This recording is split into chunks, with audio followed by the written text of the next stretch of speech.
Bring me water when you come in. What? That's hard to go all the way upstairs. Get Amanda to do it for you. So, I don't care. Charlie, blue.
You have something?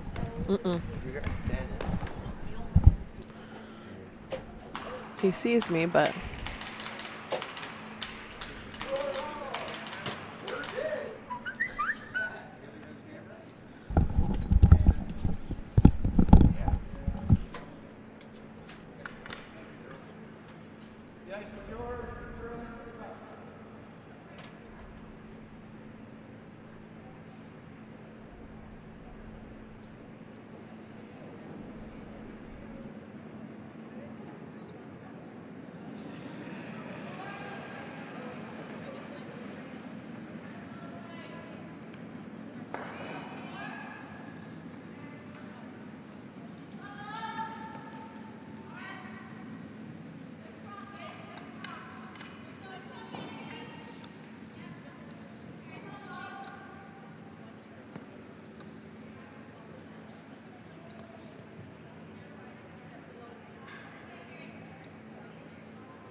Coming to you live here from the Lakeshore Curling Club. It is the 2017 AMJ Campbell Junior Curling Championships here on Bell 5 TV1 alongside my broadcast colleague Selena Thompson. My name is Dan Hobson, and we've got some women action here as Callie Notting out of the Bridgewater Curling Club taking on Daly.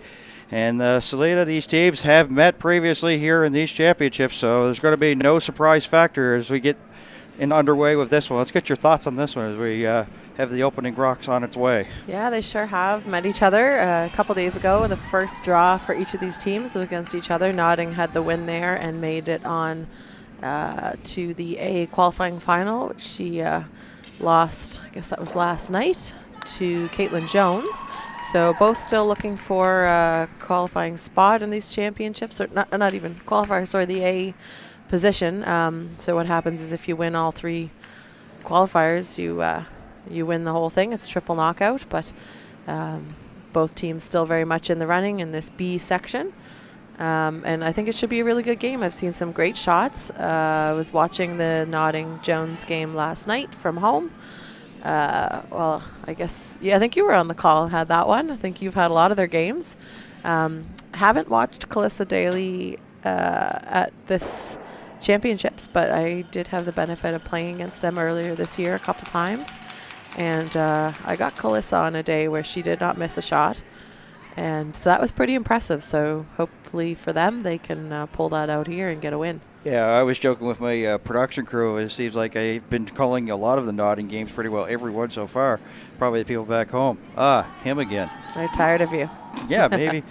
Yeah, Notting 2-1. Of course, as you mentioned, they had a 10-4 win over Daly to start the championships off, and then a big high-scoring one, 20 points put on the board, 11-9 win over Callie, and then a 10-3 loss to Kaitlin Jones. And that Jones game really doesn't indicate how well that the Notting team played, because they were actually on top, leading 2-1 after 4 ends, but Jones stole 3 in the 5th, and then a big 6 in the 7th, and it was handshakes after that. So it goes to show that they are having a really good championship here so far, coming in at 2-1.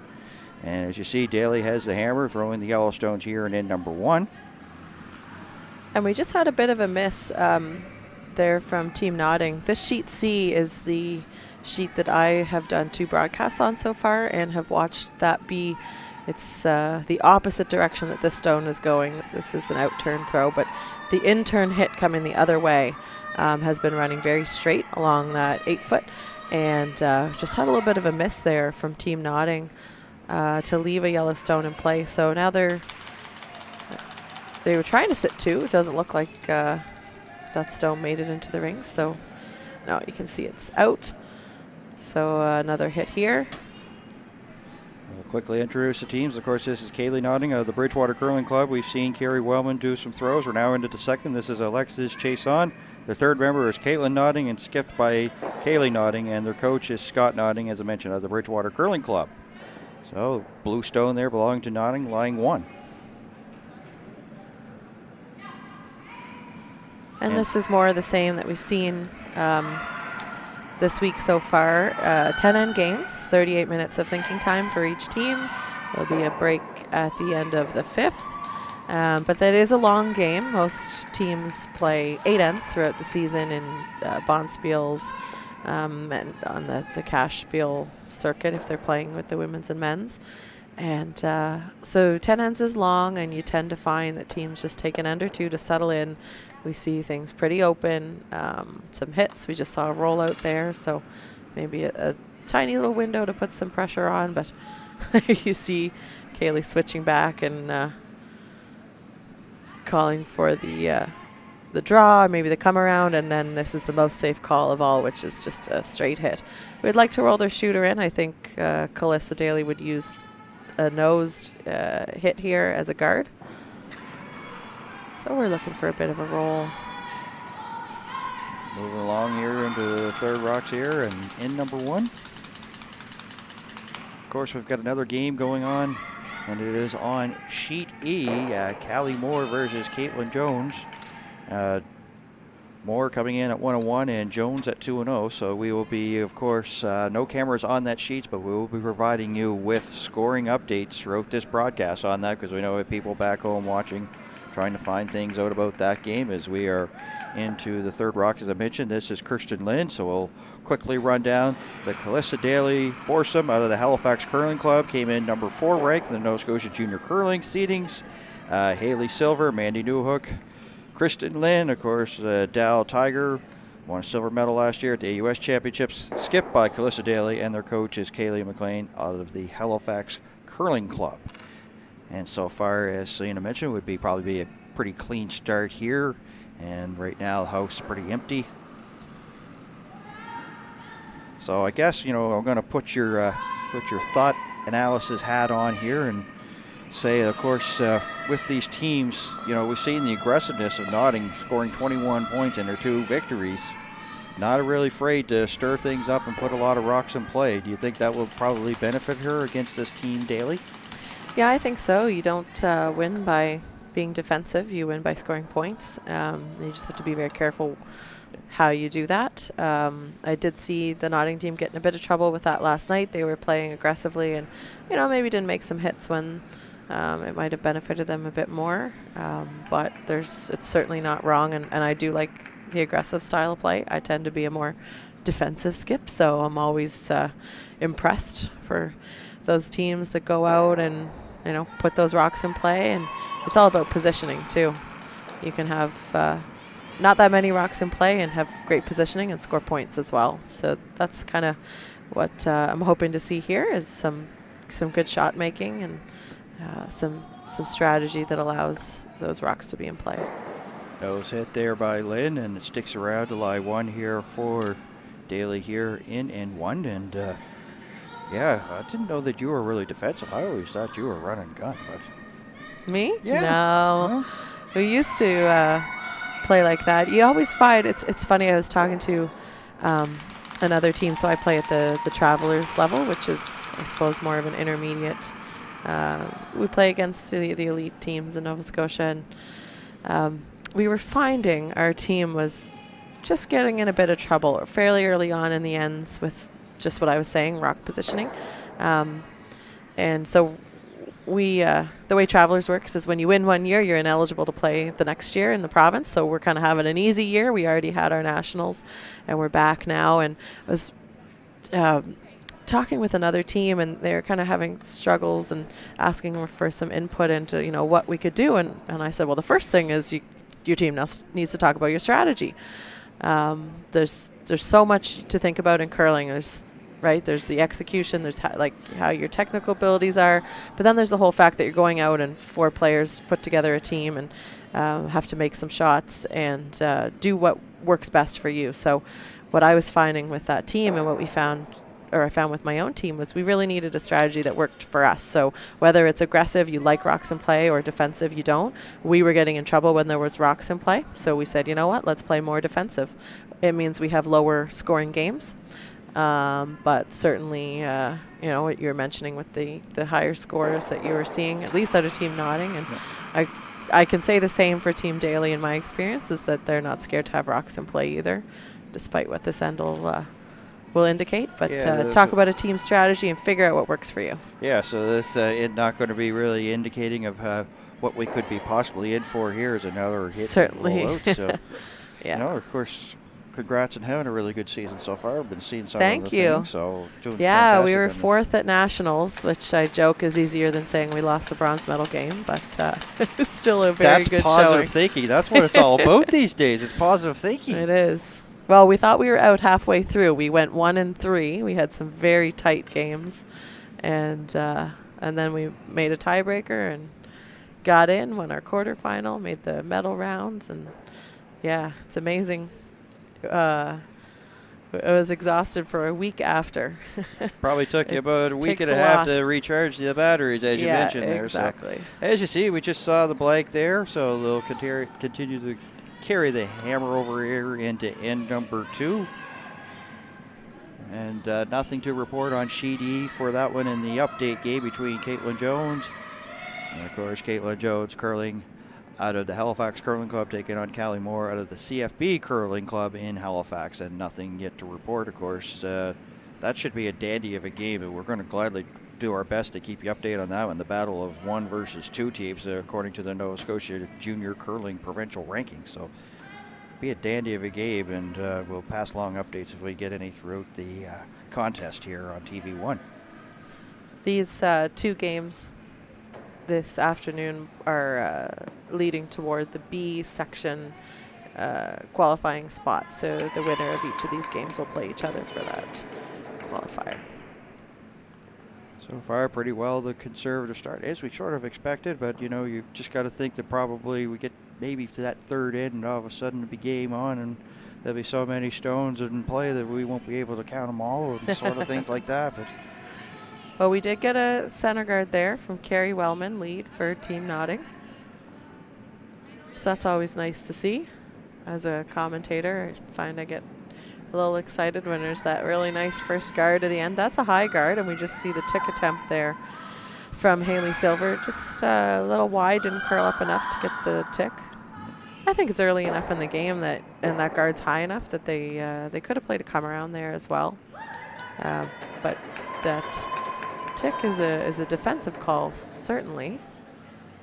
So maybe these guys have changed things up since I played against them earlier this season. It's the tough shot, and of course you think of who are really successful at doing that. You think of Lisa Weigel, the Rachel Holman team, is good at that. Oh, sure, and there's no team that can play more defensively than them. Of course, they'll be Olympic bound, and so they're going to try to do. Team 9 trying to come around that long guard here. This looks like a really good one. See if the sweepers can drag it. Can they One get nice it thing there? about this ice is it's it's possible to drag rocks. That one might be just biting. I know you can see a little strip of white, but could be just nibbling the edge there if we had a proper look overhead. Yeah, like we had the elimination game in the men's, Sebastian Lafleur taking on Logan Sweeney, and wasn't this sheet, it was sheet D, the one right next to it, and they had some difficulties with the ice. I'm not sure if the ice conditions have changed. Like, they were getting like lots of overcurl and really coming up short, and it started playing in the minds of all the curlers. So you got to wonder if maybe the ice conditions have changed, but so far the ladies right now here seem to be not really much in terms of missed shots yet. No, the biggest thing I saw was just some people coming deep on draw attempts, but just based on last night and this morning, I think teams have adjusted to the ice. It is quick, 15 seconds. There's your answer there hog to about hog. whether that's in or not. Well, That it's could when you're still looking be a from, little bit decisive. when you're there. looking from underneath, it's different than overhead.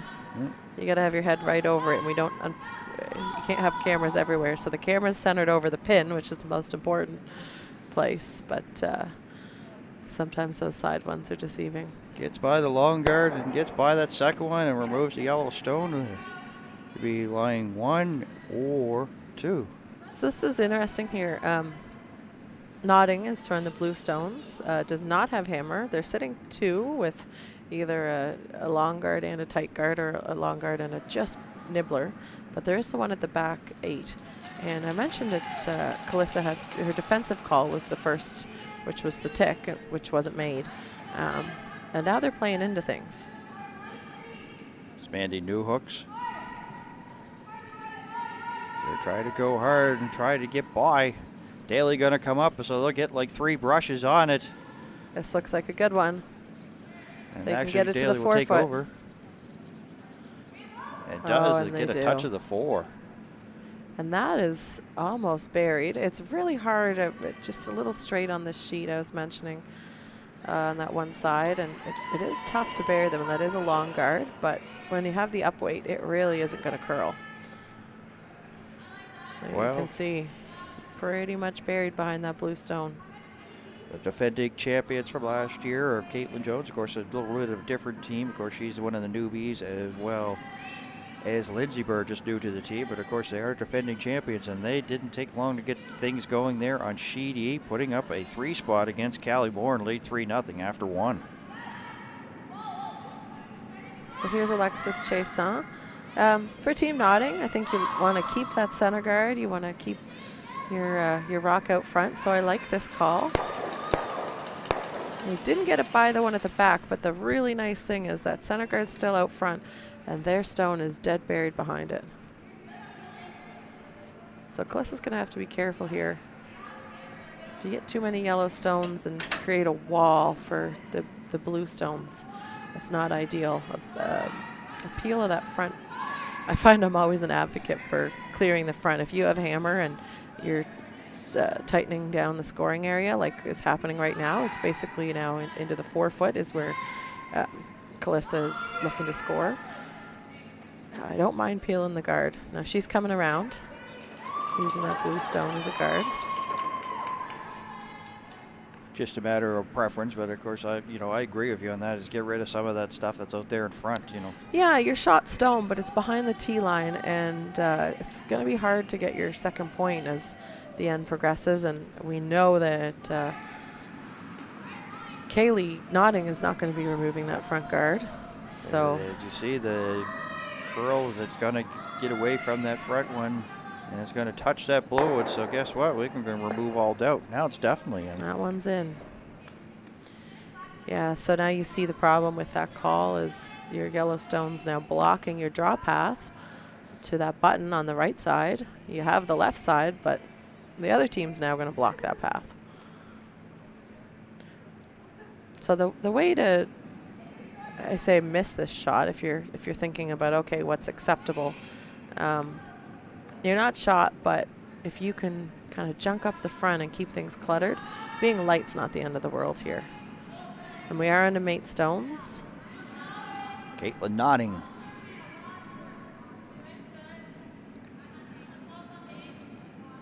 Wellman and Chasson Hasn't laid much of a brush to this at all.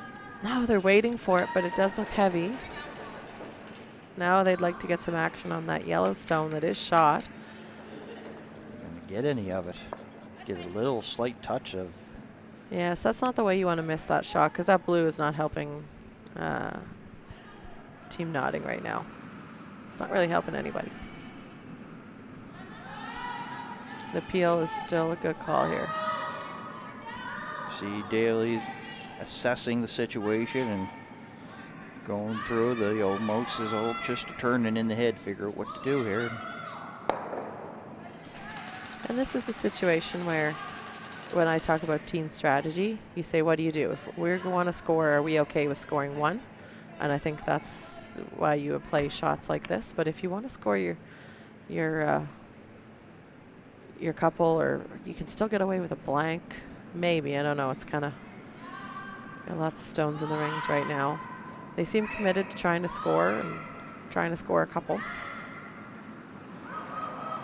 The thing is, like a missed shot and things can turn around. You were saying about the blank. It's yeah. You know, all of a sudden that one or two missed shots, like in our game that we had in the men's game, we were on our way to a blank. It looked like it, and then all of a sudden a couple missed shots, and ended up being a 3 on the board. Yeah, and it's easy to say, oh look, all we have to do is make this one shot, right? It looks really good. We just have to make this shot. But here is 2 misses in a row, and so you can only say, well, we just have to make one really good shot for so long until you're facing 5 and you just have to make one really good shot. So that's my thoughts on that. Yeah, well, for sure. I mean, like looking at the sheet right now, we see like lots of like rocks in front of it on one side of the sheet. So it's basically sort of closed off one half of the scoring area right now for Daly, who has hammer here and 2. So yeah, and the only thing that they're thinking, of course, is that they're still shot, right? The other team, but the other team, Team Notting, they're okay if Calissa scores a single, because then they get the hammer. Yeah. So their goal here is to force, and if they can put a rock in a really good position, maybe they can steal too. And definitely block and make it difficult to even get that single ones. This one will come to a stop there, just inside the 8, right close to each other there. So again, you know, didn't need to be shot. Actually starts to block off that draw path more. It's going to be hard to deal with all these blue stones, and just, you know, if you start to think about how you get a second yellow in there. So now they're going to the hit game, realizing that maybe it's not as ideal as they thought. That one yellow starts to look pretty lonely.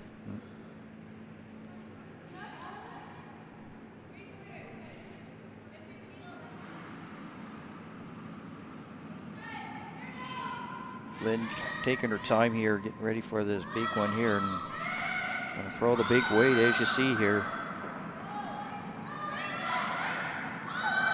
Yeah, she popped that one a little out on release. Need to make contact with something. Just touch it, but that's about it. And maybe moved it a centimeter, so it was almost a miss, but they just got a little, but not enough. Yeah, I would still call it a miss. You touched it, but it didn't do anything useful. Yeah.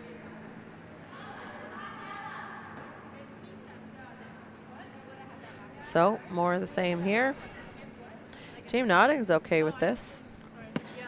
Yeah, because the single point's already there, and then sometimes you see in this situation like this when the scoring area is like what it is right now with just one in there and they have the hammer. Sometimes the skip maybe have not much of a choice, but then just like throw it on the outside of the rings and let it go through and take their one. We've seen that a few times.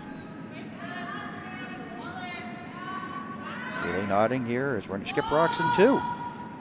So this one is heavy. I don't think they can come to the backing and get shot though.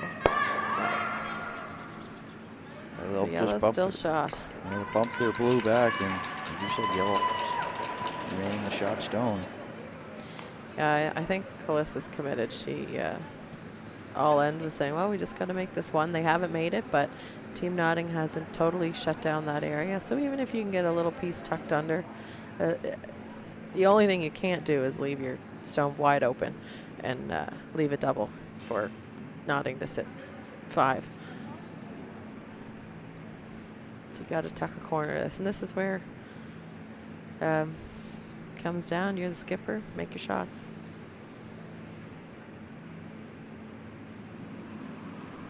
They've thrown this path a few times. Of course, we're Or seeing at some least heaviness. watched the other team throw it, I suppose. They haven't. They were heavy on a draw and threw a tick shot here. So I've seen the path with a couple of different weights. Daly with the first of 2 here in number 2. No score here between Callie Notting and Calissa Daly here on Bell 5 TV1's coverage of the 2017 AMJ Campbell Nova Scotia Junior Curling Championships. Light brushing there by Silver Newhook, all by that blue guard. And they'll bump that blue back there, and now they'll be sitting 2. Yes, that was heavy, but still managed to get second shot out of it. If Callie Notting wants to, that she can come down to it. It's visible. She can hit it too. There's a double on the yellows. You wouldn't want to miss everything, but I think the call is just to come down to it. You can be a little heavy and stick your shooter around. Tough little shot, though. There's not a lot of movement there, and we're getting closer and closer to the tee line, giving less room to curl around.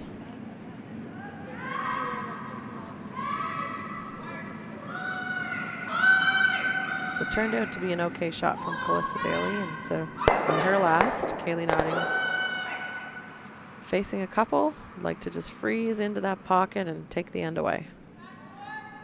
And of course, the freeze, it's really no room for air here, so you're going to probably rely on your brushers, Chason and Wellman here. And so far, not a brush really laid to it so far. It looks like it could be heavy, hoping that it digs in for their sake. Yeah, they set back 4 weight. Looks a little heavier than that to me. And they'll bounce and move back, so all of a sudden, if the path's there, they could actually get 3. Absolutely. It's hard to believe that that's how this end has materialized. It looked really good for Notting all end. Just she was heavy on the past 2 shots. I think she also has that gap below it that she could bump it back just enough and then stick for the 3. So it's, good situation to be in here for Daly here. Going to try to put a crooked number here on the scoreboard here in number 2. A chance here for 3. Sure is. 2 already guaranteed. And the same shot for the 3rd point.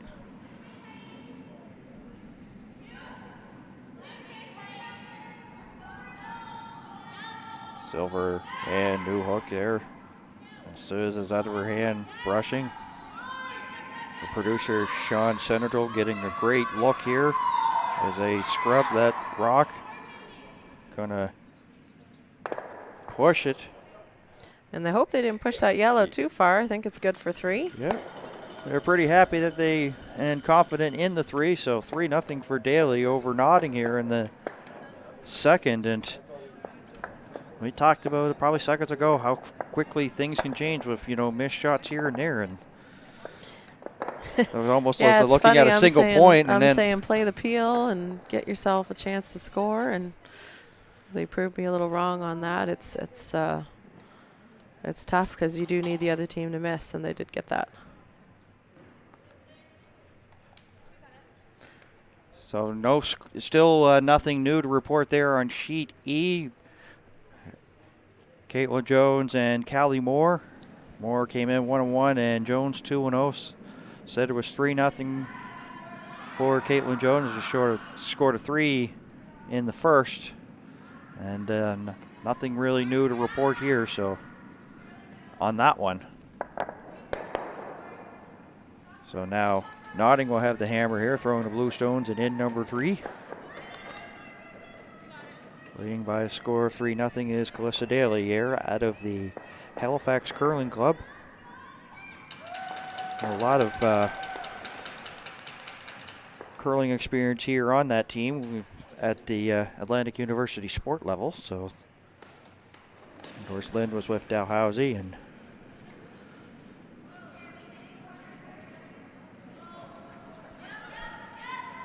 so I think a corner guard was, I want to say a corner guard was called.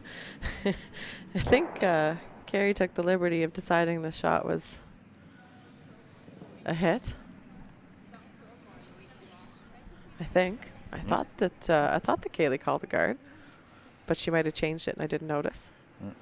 Anyway, the hit was made, whether it was called or not. The plan B, of course. Yeah. It's funny how sometimes that can happen.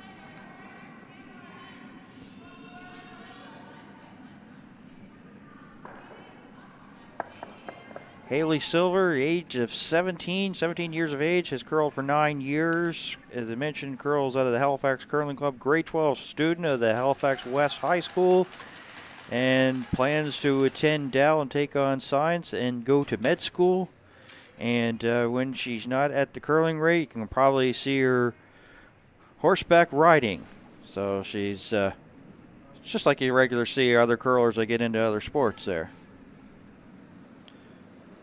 Yeah, if I remember correctly, Haley's super into riding. She was telling us all about it and had some pretty intense stories, as you can imagine, with a couple ton animal. Yeah, well, you can think that maybe, of course, probably, getting bucked off and probably, potential injury for those curling. kind of stories, That's, yeah. Yeah, so it's like living a little bit of the dangerous lifestyle when you play with those animals.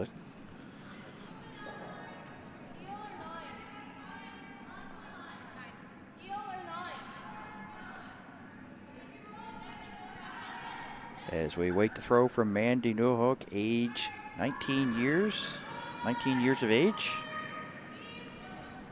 Has curled for 12 years and 2017 Nova Scotia Junior Women's runner-up in 2016, the Oak Island Invitational winner, and a 2017 AUS runner-up. And of course, that team was skipped by Kristen Jones of the Dalhousie University, and they came up short as the St. Francis Xavier X-Women won that one.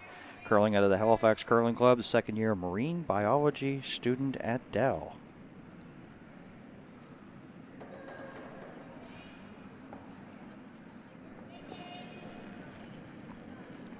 Alexis Chason here. Facing one Yellowstone belonging to Calissa Daly here in the third. While that one comes down, an update there on Sheet E in the Kaitlin Jones versus Callie Moore matchup. 2-0 Jones, 1-1 Moore.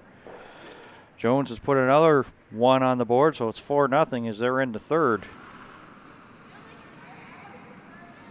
Yeah, I was watching Callie's last shot. I couldn't see what the situation in the house was, but she threw a lot of weight, and I heard a couple rocks bang around, so it looked like it was a hit against a number of Jones counters and might have been a win to give up only one.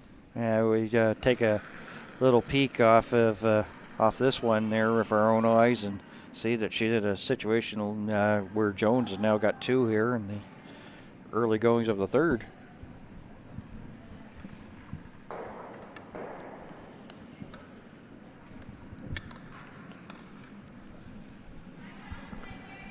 And so up 3, that's a nice defensive call there. Like I was saying, you decide on your strategy. Up 3, at least is where this Daly team's happy to just keep things clean.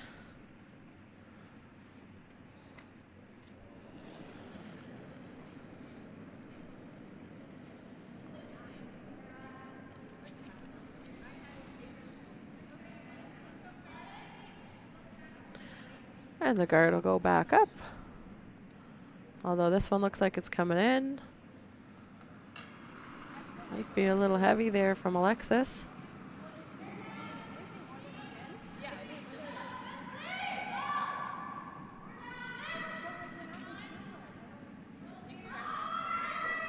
Well, of course, sometimes you get in this, and of course you're broadcasting in the crowd, you get like a little bit of tidbits and notes, and got handed this that it's Kalissa's birthday today. She turns the big 1-9.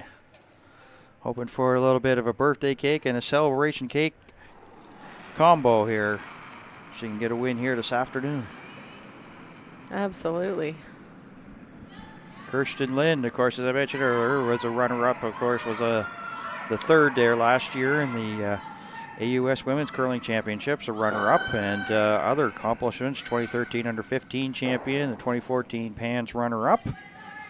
Girls out of the Dartmouth Curling Club, second-year science student at Dow, and has future aspirations of getting into nursing school.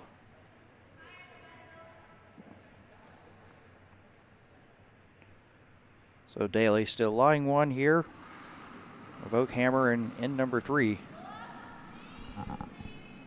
She could stay in Halifax to do that. We have a very good school for a nursing program.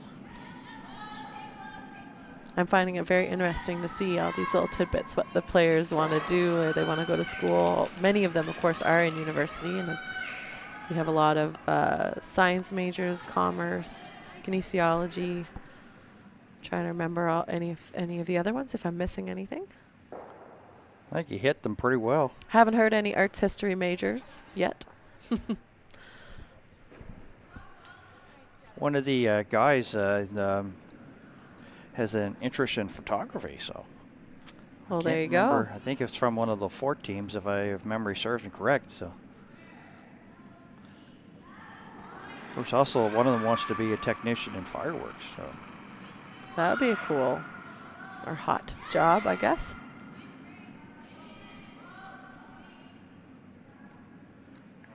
Kirsten Lind here in the third.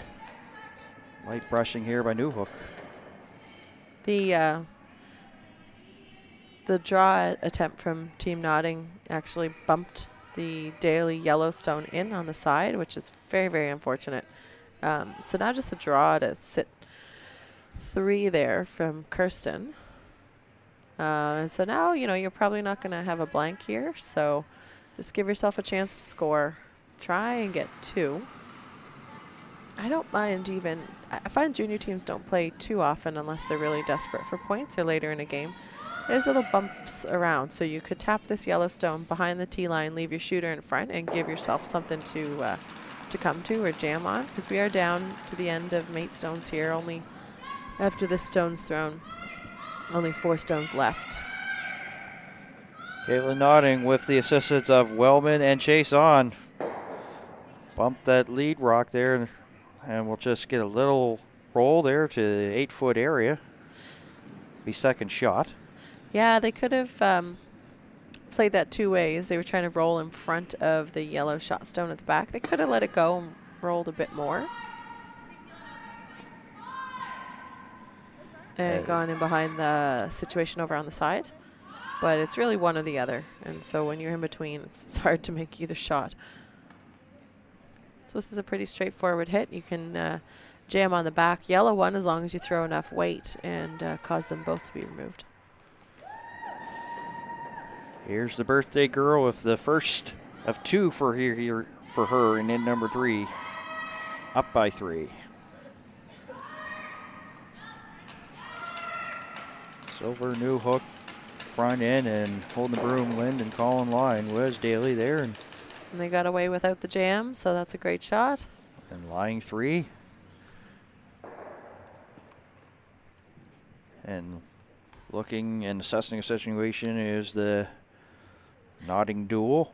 Yeah, and I don't think it looks so good from the hack. You can't really get to that back one with any kind of weight and roll under. You could freeze to it. I mean, she's probably going to have a draw to the 4-foot on her last. So you can do that now, or the other option is the shot that's being called here, which is a hit. If you hit it high side, you might get a double, roll over, or if you nose it, you make the double that way. And what Kaylee's trying to do here is just open up the scoring area for her on her last.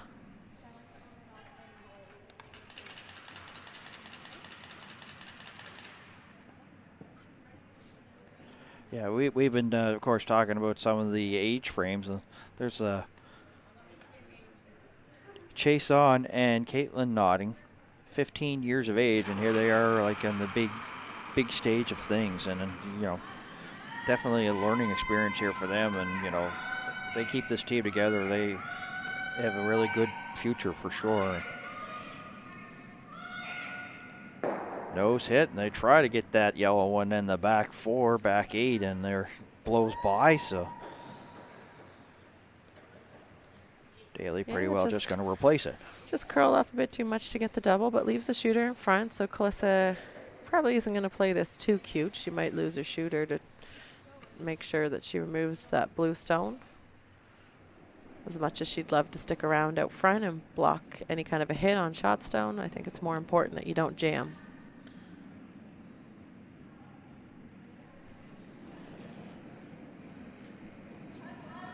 Calissa Daly out of the Halifax Curling Club, as I mentioned earlier, ranked number 4 in the Nova Scotia Junior Curling Provincial Seedings. Throwing some big weight on this one.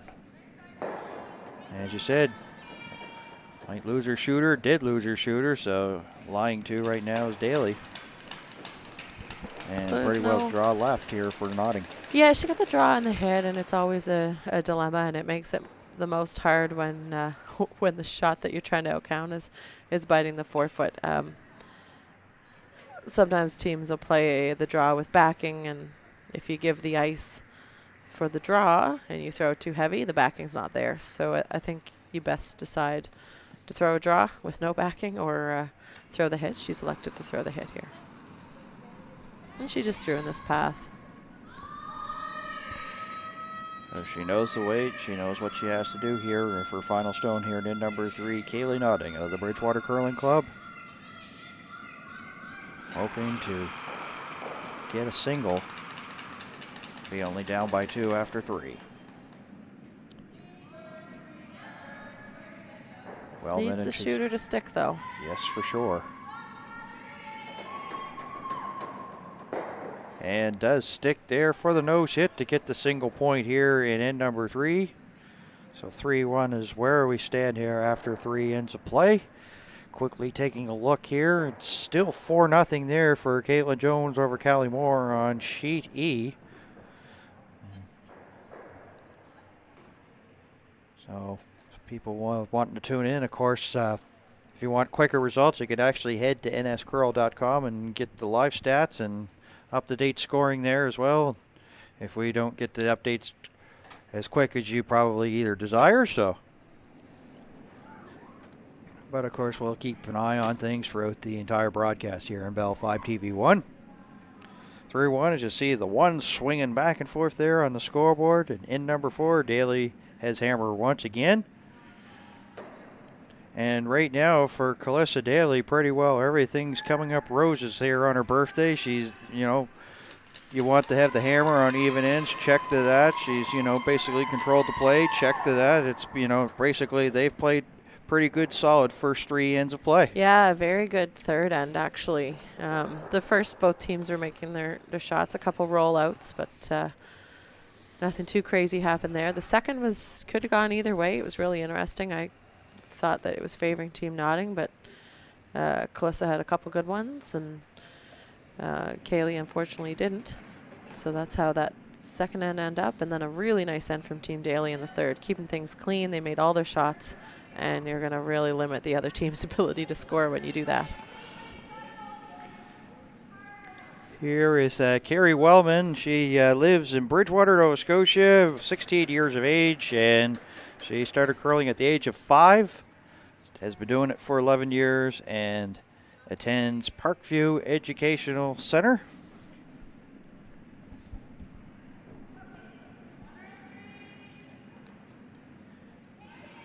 Thing that, you know, when you look at some of the bios of these teams, Salita, you see that Alexis Chason is like from Bedford, attends Halifax West High School, and you have a team that's Bridgewater. Bridgewater about an hour away from Halifax, so maybe, you know, practices and maybe getting to a lot of the bond spiels and games like that. Yeah. Maybe a little bit of a difficulty when you have that sort of traveling distance. But it does, and what players do is they'll play on their own. So they'll all practice individually at whichever club is easiest for them to do, and then come together for team practices and games.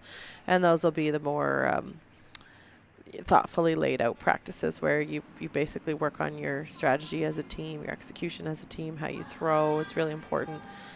We're discovering more and more that it's so important for teams to throw similarly because it makes it much easier to put the broom down for the skip. And then, of course, you're able to read the other shots and make it easier on the all-important last stones because you've seen everything happen before you.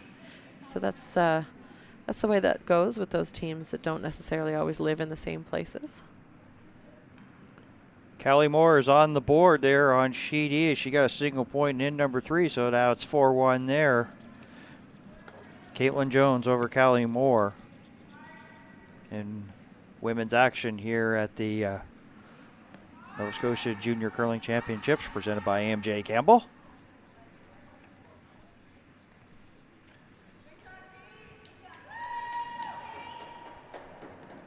So we saw a center guard and Team Daly came around it to the back button. And then a heavy stone there from Kerry. So the back 12 foot, it's still in. And the center guard's still in play. But here's an attempt to come around a second time. Give a slight rub towards that yellow, and it's a good one there, Haley Silver. I would love to have seen that a couple feet later. Because now what happens is it's on the tee line, it's shot, but there's a chance to get at it. And I might not be playing this with up weight. I might just be playing a little bit of a tap. Team Notting would love to steal here. They've got that center guard, and I think you want to keep that in play. As I mentioned, Alexis Chason, Bedford, attends Halifax West High School, 15 years old. Only been doing this sport for 5 years, and it has come so far in such a short amount of time. You think 5 years is not a long time, is a long time, but it's really not. Not in curling world.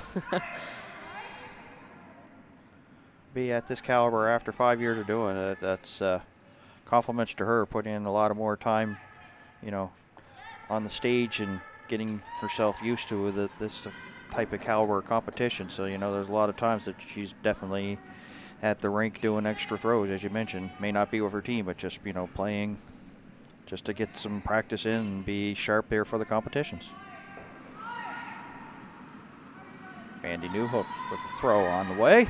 It was really unfortunate there on Alexis's shot that she actually removed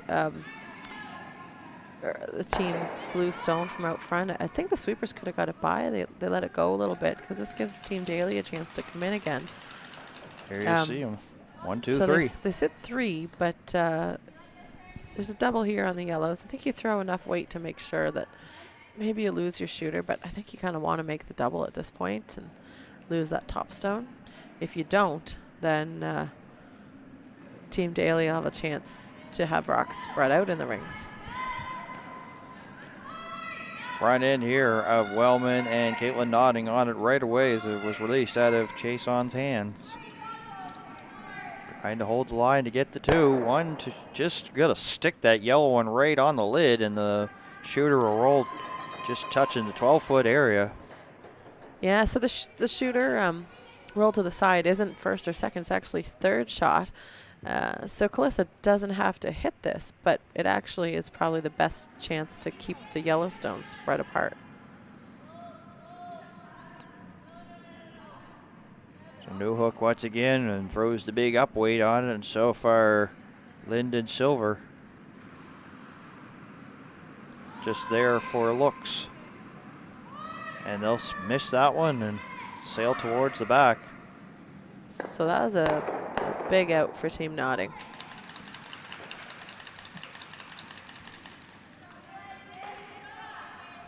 I think the hit and roll she's looking at there might jam. There is a double.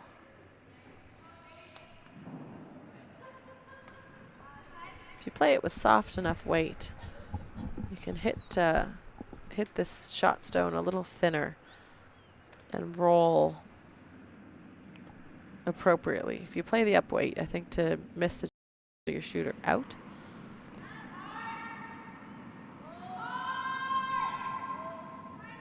Once again, the big weight being thrown here. Kaitlin nodding.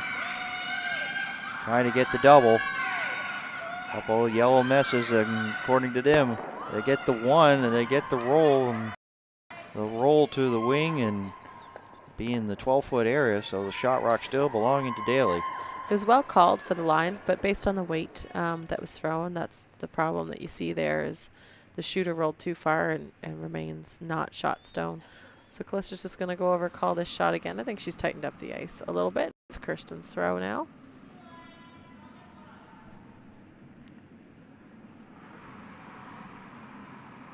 Now, I noticed it earlier, and Kirsten really popped an out turn, but she didn't do it there. All by itself. Very straight in that path, though. And they will get a piece of the blue and remove it, and the yellow goes out as well. Excellent point that you made about, you know, the straight path there towards the sides. Yeah, it really is straight. I think they could just bring the weight down or maybe call a little bit less ice. That's probably something that they'll talk about, because this is an end where they had a chance to get 2 or maybe 3 again here, and kind of let it go away. You see Notting's team's able to keep the rocks around the blue stones, the shooters. So there's after this shot, there should be 3 blues in the rings.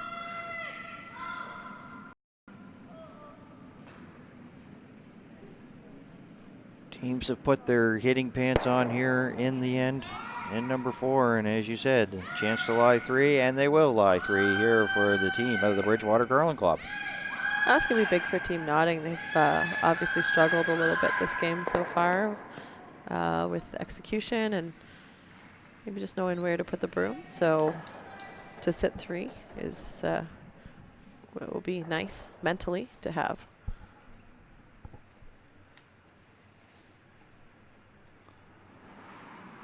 There's no risk of Team Daly score here, but it still is a mental win to have your opponent facing the blue stones. So another hit attempt here. Light cleaning here by Newhook. Set one on the hit. nose. They'd love to get a little bit of a roll to her.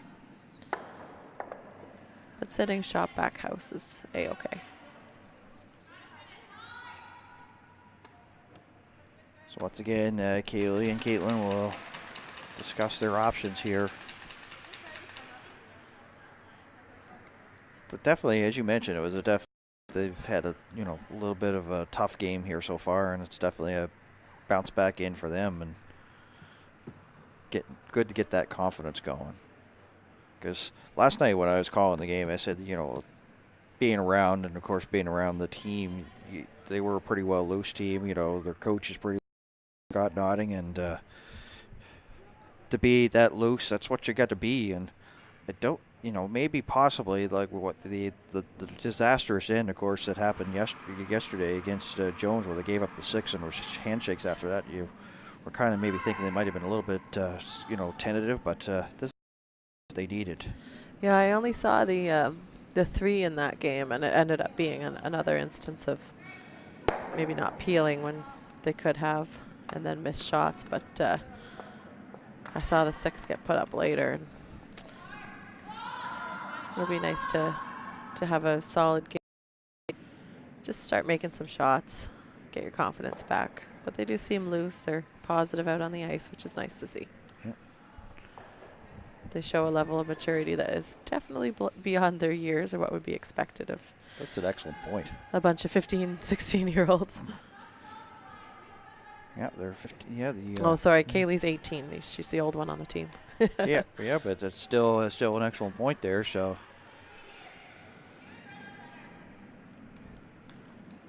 Calista Daly out of the Halifax Curling Club, leading 3-1 here as we're into skip rocks here in the 4th. Face blue stones belonging to Team Notting. And gets the double there, and make that double. I don't think they needed to, but it certainly helps. Yeah, so they lie 1.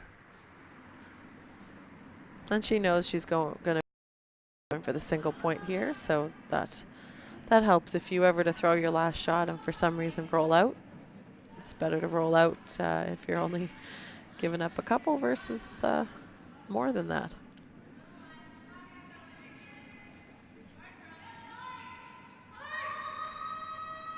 Oh, Notting going to just come down and nose hit this yellow one here. Yeah, that's about all she can do here. Sit 2. Force and then try and score in 5. Throw a lot on it here. It's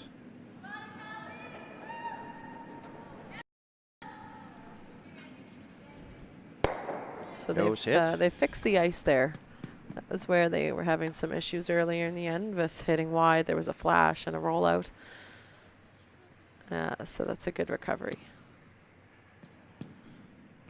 That's, of course, also so that it's not much required in terms of thinking. Just put the broom down and I'll head up the ice here and just nose hit with this one here for my single point here in 4. That's the plan here for Kaitlin Daly. Final stone on in number 4. Absolutely, and the broom is in the center of the rock, so both teams have figured this out. I don't know if either on this sheet, I think last night it was sheet D you were on with Notting there. So it's just learning. And this one they're making full use of the sweepers.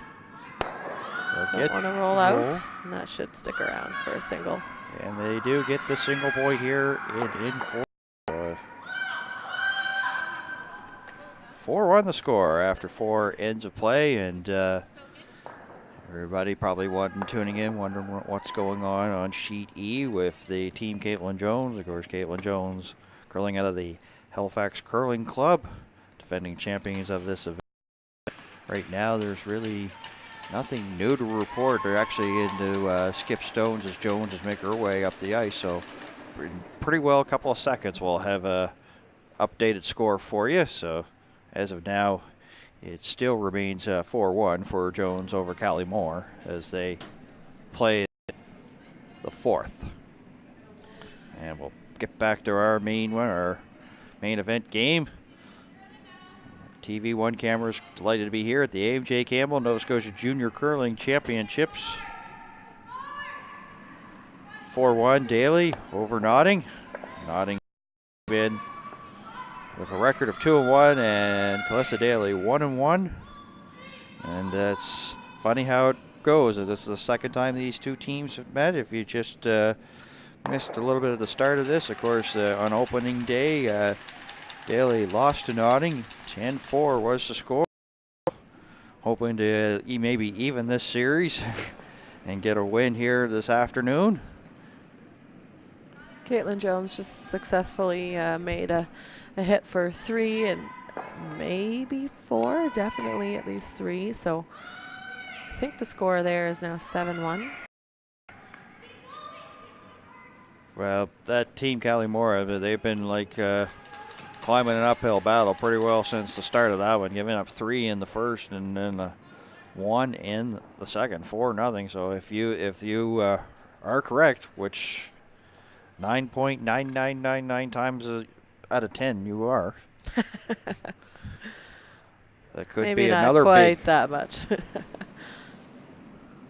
But I appreciate your confidence. Hey, you finished 4th in a national tournament. I've never finished 4th in national anything, so of course I'm going to be. Okay, we're pretty proud. It's really, really special. All these teams are vying to wear the blue and white Nova Scotia jackets. And yeah, I have to say that was my first national this year, and pretty special when we got our gear. Get to have our crest on the back, and yeah, we wanted to do a very good job, as all these teams want to do for Nova Scotia.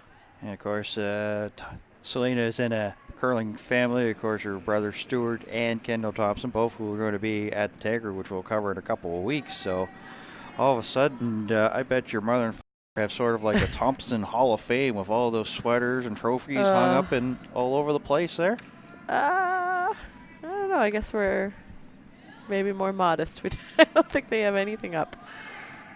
We've got some medals that are they're probably displayed somewhere. Just think if you could some sort of like Thompson Hall of Fame and charge people $2 admission, they'd be forever grateful. They got to get to the Briar first, those two boys. They've been in it every year, both of them. Stewart's been in a few finals now. Crack that someday. Stewart, of course, qualified and didn't even have to go through the qualifier, being in the top 2 rankings in the men's standings. So we'll see him. And, of course, the action will start Tuesday, January 9th. The first draw will be at 2 o'clock, and we'll have it here on Bell 5 TV1. So, of course, you're going to be there. I'll be there. Of course, our production crew of Sean Senator and Chuck Calder will be there as well to bring you the opening throw and the closing ceremonies of that one. And we're kind of chatting here, but a really nice little hit and flop in just made there from Mandy Newhook, Team Daly. They're really putting the pressure on when they don't have hammer. Team Notting is forced now to peel or run back their own center stone. Looks like a run back here. Leaves the center guard out front, but it's first clears things a little bit. Gave themselves a corner guard. That's a nice stone from Alexis Chason.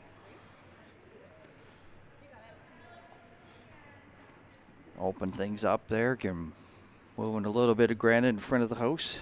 There's once again the throw here from Mandy Newhook on its way. I find sometimes it's almost easier to apply pressure when you don't have hammer. You get the chance to throw the first rock, you put the guard up, the other team maybe comes around. If they miss, you get a chance to really lock down that scoring area. And I'm seeing that with both these teams. This may be a little bit better play when they don't have hammer. And of course, Daly having that 3 points from the second end really does help. You know, you build confidence and saying, yeah, I'm going to play well and make the shots. Callie?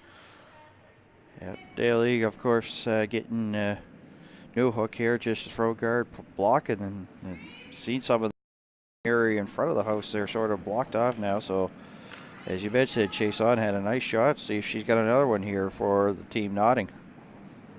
A lot of weight. They're hoping to catch that yellow one on the way by, but just makes a straight peel, and that's good too.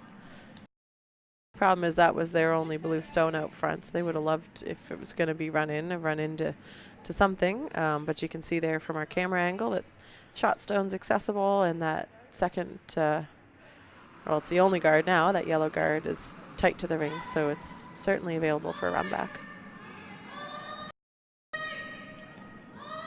So where would you like this one be placed if you're Kristen Lynn here? And nice center guard, right on that center line, covering the shot stone, but not so much that a double peel is makeable. You just want to leave it right out front, almost in front of the other yellow.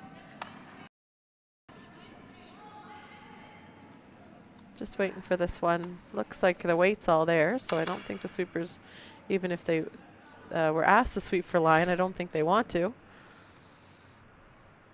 Lindahl by herself puts it there. The line's great, and actually I think it works out all right to make the double peel. It's tough. It probably sticks around and jams, but I think you have to try it if your team Notting. Try the double. And they're going to based on the broom placement. If depending on how close those are together, you might be able to get some on the stones in the rings too. Callie Notting. Will get the front, pushes the yellow in. Can she just touches that one and spins towards the back? That was really unfortunate that it didn't move that shot stone more. She threw nice weight, great throw, and actually made that double peel. And just nibbled that one. Just a hair, the top yeah. four. Yeah, any thicker and that yellow's getting off the 4 foot. And this team, of course, for the third time, they're not afraid to throw the big weight, and she did there, and just a little bit needed, as you said, needed to be a little bit more thicker and would have removed the shot rock. So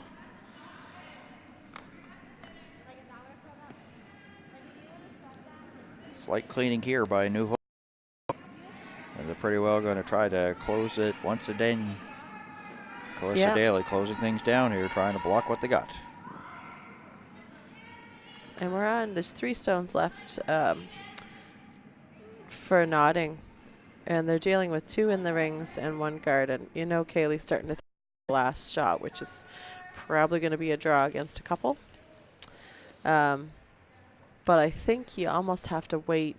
Maybe one of these guards, you can wait 1 more. Might be a little off center. And give access to that scoring area. So I think the peel's good here.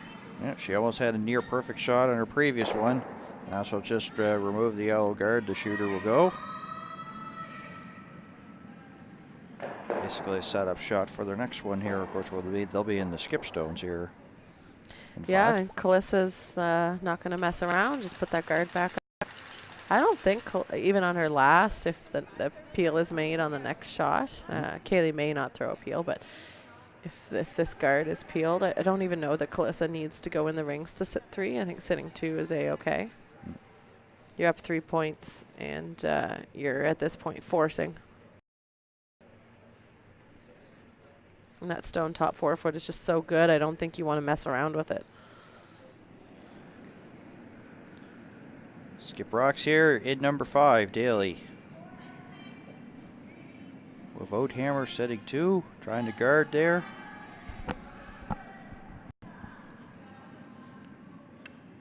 Needs this one to stop.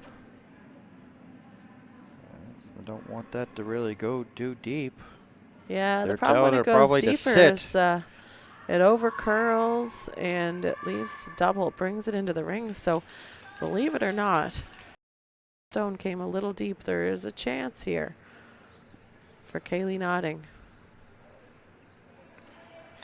She has a much easier chance of scoring now that that stone is in the rings. Yeah, because you could probably see the front end. They were probably telling it to sit, and it just didn't. And you're down 3 points. You really have to start thinking about trying to go for 2 at any point. This one's tough, though. They'd have to draw to the 4 foot around a stone top 8, and I just don't think there's enough curl in this ice. I think you got to go for the hit. Just play the double. Leave your shooter out front. This is probably going to try and remove it, and you may get away with a blank out of this, actually, if you can make this double and stick out front. It's a nose double. Seconds ago, of course, we were talking on sheet E, saying it was a big score. They did. They put up 3 there. The Jones forced them out of the Halifax Curling Club, so it is 7-1 Jones over Callie Moore. As we await the first of 2 skip stones here for Kaylee Notting. She has a hammer here in 5. Previous stone by Daly went too deep, and see if Notting can capitalize on it. The front end working hard. And they'll a great spill shot. the 2. That's why they make the big money. Very nice. So here's the little bit of the dilemma for Calissa. She cannot jam this stone on the back yellow, but it is a scoring potential. So do you draw to sit 2? If you're really, really aggressive, sure.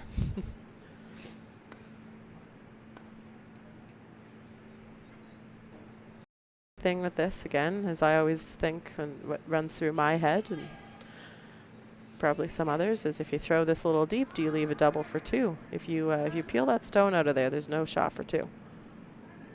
You give up the blank, but you're 1 end further being they're up 3. going to talk it over. Yeah, so we'll have a timeout.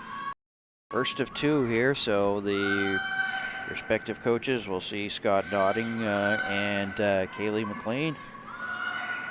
We'll go out and have a conversation, and Scott goes by our broadcast location right now. So in a couple seconds, you'll see him come into your picture at home. So what do you, I definitely have a preference for shot. Do you want to, based on your experience, what do you think is a good call here? You're sitting 1 if you're Calissa Daly, yellow at the back 8 foot. Do you peel that blue stone? Do you draw? that's the try to go after that would be just too dangerous, because I mean, you all of a sudden you do jam it back, so then all of a sudden that opens up the opportunity for 2, and it's a 4-1 game. It'd be 4-3 heading into the 5th inning break, so that all of a sudden the game that they pretty well had control from the opening pretty well since the start. After, of course, first 2 ends, they went back and forth a bit. So I would really suggest that play the draw and just try to, say, okay, you want 2? Try to hit this one. Especially, get it out on the wings where it runs straight, where, of course, there could be a little bit more of an error.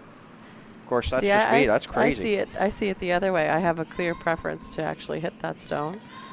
They've decided to draw. I just, the way you say you could jam on the yellow, I say, well, there's a lot of way you can make the peel. And, yeah, sure, you leave the blank, but I'm okay with the blank end if I'm and in this case, it's also, perfectly fine because you sit 2 and make them make a really good shot for the single and maybe for 2. This was Kalissa's initial inkling, and it makes sense. Just an aggressive skip. Talking about earlier. Big risk, big reward.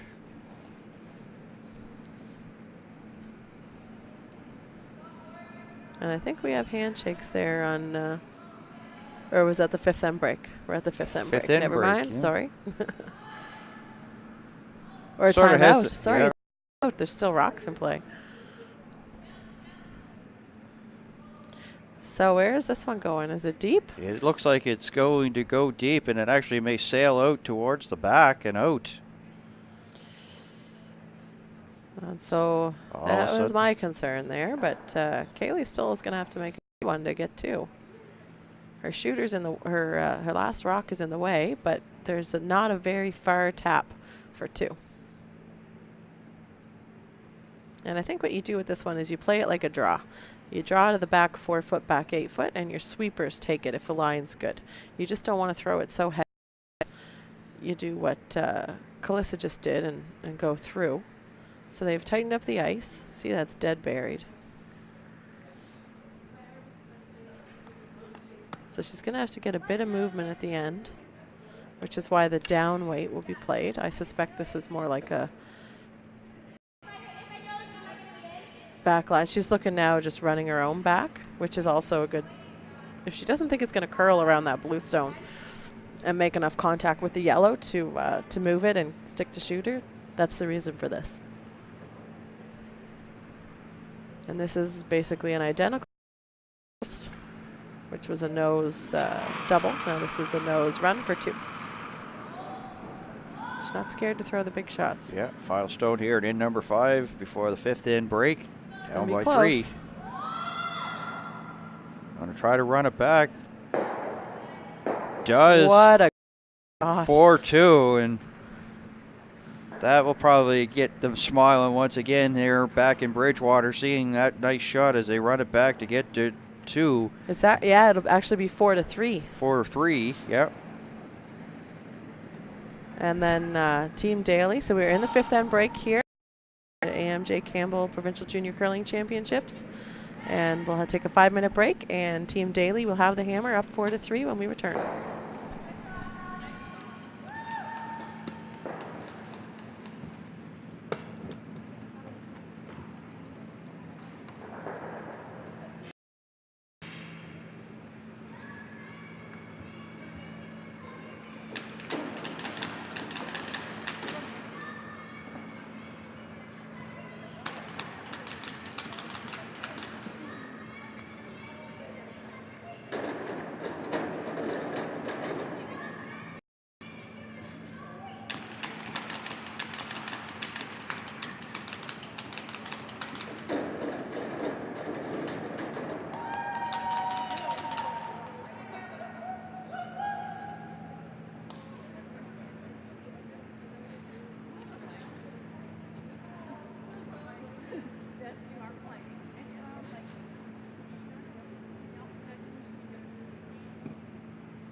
And welcome back to the Lakeshore Curling Club, beautiful Lower Sackville, Nova Scotia. We just completed the 5th end break, and it is Calissa Daly out of the Halifax Curling Club leading Callie Notting of the Bridgewater Curling Club 4-3 for in number 6. My name is Dan Hobson alongside Selena Thompson. And definitely a good bounce back there for Notting and in number 5 to get her deuce. Oh my goodness, what a beautiful shot, and that's a nice 2 to be able to put on the board, and certainly the confidence building that team will be looking for, as they have struggled a little bit and that, and things weren't looking great, but 2 beautiful shots, a run double, and sorry, just a run double, a double takeout, and then a run back for the 2 points. Really, really well played.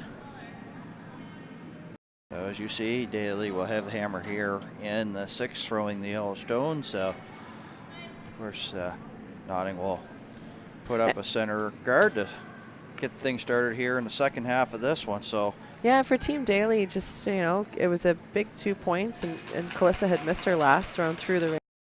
That shot for 2 wouldn't have been there. So, 5th end break would have been a time to regroup. They have hammer and even ends. It's a 5-end game, and they're up 1 with hammer.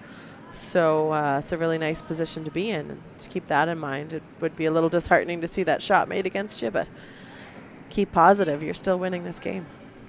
Been asked to pass along, of course, that the 2019 World Juniors will be coming to Liverpool, Nova Scotia. Those championships held in March, so they'll be at the Queen's Place Samara Center. And, of course, that is a beautiful new facility just off the highway. It's a nice arena, and have a chance to go. Of course, you have to book your accommodations early because, like for hotels, there's just one that's right across the street from it. So that'd be actually great. It's just great. Book your hotel and then just walk to and fro from the competition. So the World Juniors coming to Liverpool, and they'll be at the Queen's Place Samara Center of 2019. Put it in your calendar now, whether you want to write it down or even electronic calendars. whatever suits your preference. My electronic calendar rules my life, I have to admit. You see, it's like I have to write things down because I never remember to check the phone to do that. You can have electronic calendar, but it's no good if you don't look at your phone a lot. I think that's the 2 of us, though. My phone is sitting right in front of me and is where I check for all my information. Like I check your normal every ordinary phone things, but just calendar, I'll put something in the calendar and all of a sudden I'll pick up the phone. Well, luckily I remember because I never looked at my phone for the calendar part for at least 3 weeks. You got to have it on your home screen. That's the key. So when you unlock your phone, that's all you see is all your reminders. I learned something, folks. Your home screen. Yeah, I know, home screen. Yeah, right there. Put it right there. There's in the my front. calendar. Yeah. Wow. Showing off.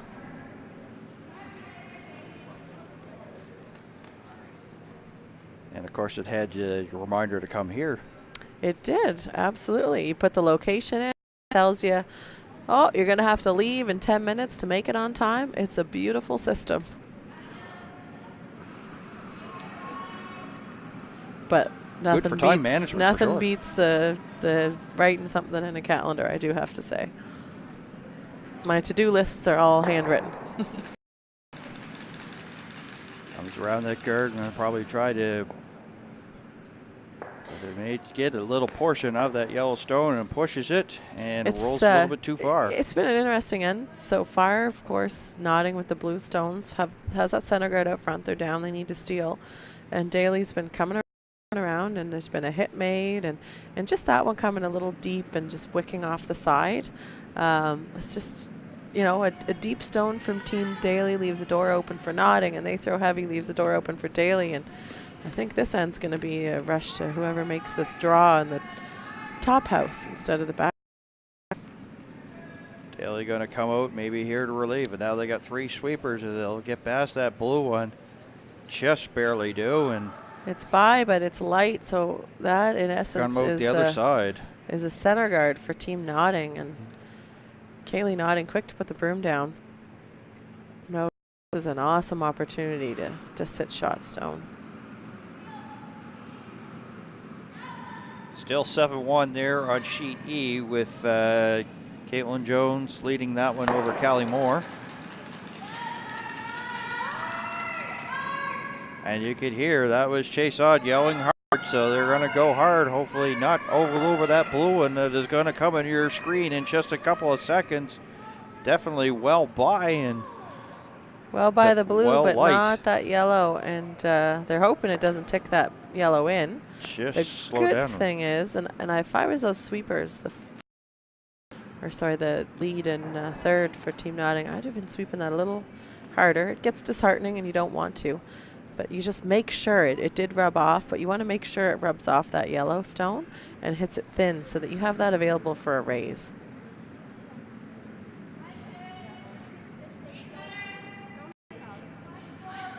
Andy Newhook here in the 6th.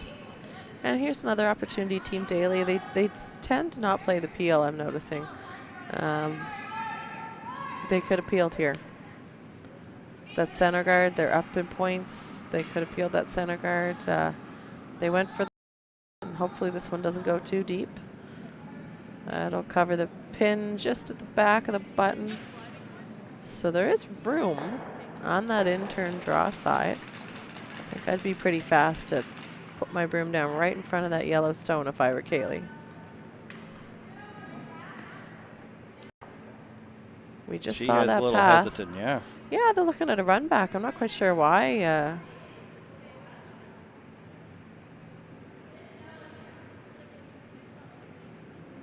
It was Mandy just made that in-turn draw, and I think you could come down to it. This is certainly a much harder shot to throw. Big shot for Kaitlin Notting, but she's had a couple of good big shots here in the first half of this one.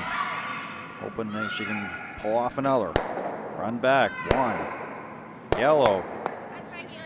This gets a little bit of spillage there, but that was pretty awesome to make contact with that many stones, actually. It's a very long run back. And you can see there, it is better for them. The yellow did jam on the back and is still shot stone, but it's open now. And it's interesting when this happens. The team with hammer, yellow stones, Team Daly, is actually throwing a guard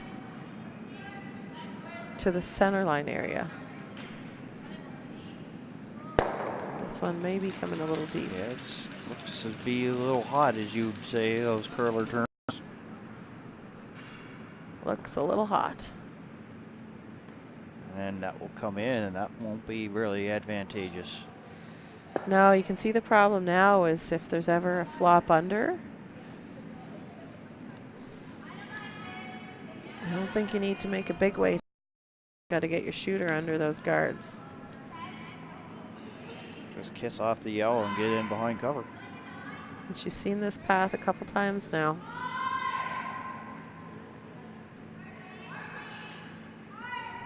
I think with nice weight, Kaitlin can make a good shot here.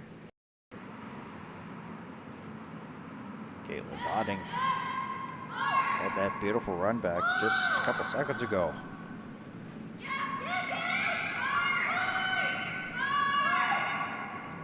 It's yellow, 1-2, and the yellow will spill towards the back 8. Roll under, but not enough to bury it. They had to let that go a little bit more. Only lost one of the yellows, so Calissa's looking to sit a couple or 3 here. This is made. It's partly buried, the blue. Would love to see that curl a hair more and get a nice little flop under. Would have been shot stone, or it still is shot stone, actually.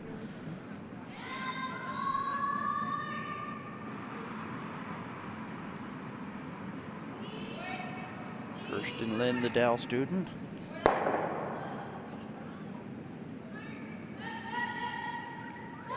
Silver here. Well past the blue. But they're going to brush the second blue guard and push the blue one in. The yellow will sail towards the back. It's interesting that over curled. They could have rolled the shooter out. They just had to hit the shot stone. And we did see Kaitlin Notting's curl 2 in a row. with weight, and that was down weight. So I think just the wrong spot for the broom is what caused that. So now here's a chance to guard your shot stone when you were looking at giving up a big end. This is certainly steal potential here for Team Nottingham.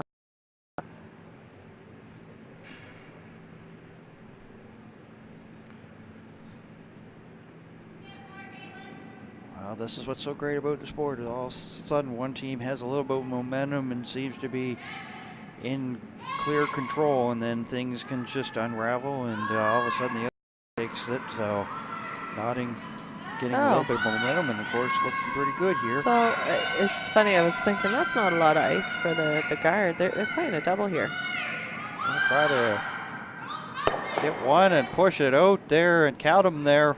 Sitting 1, four. 2, 3, 4.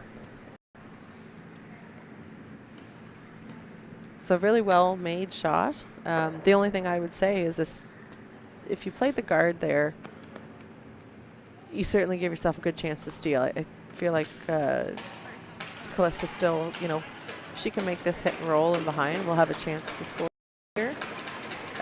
So it depends on your, I mean, sitting 4, like I was saying earlier, sitting 3 is great when you're making the opponent face a lot of your color. I was just a little surprised. Thought they'd be playing the guard. Yeah, for a young team, they've got a lot of aggressiveness, and they're not afraid for weight too.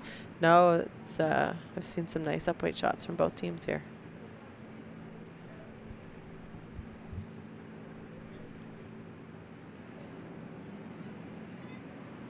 So this is a hit and roll for Calissa.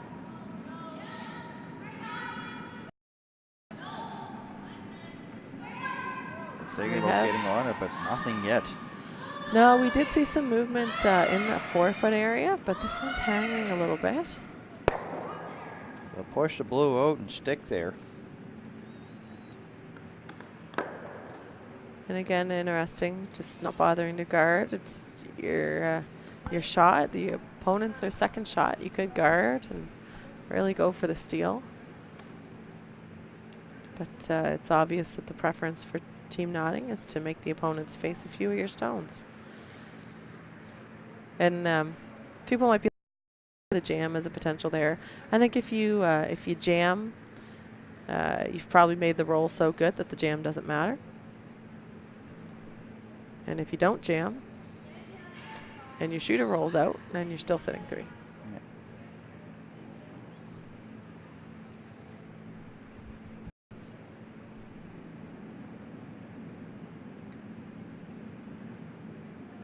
Getting a couple extra seconds here to get ready here for Zur. It's the last rock here for Nottingham, 6 without hammer.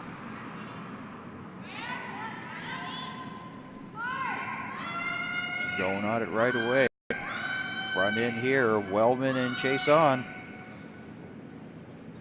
They do jam, but the yellow goes as well. So you said they'll be sitting 3.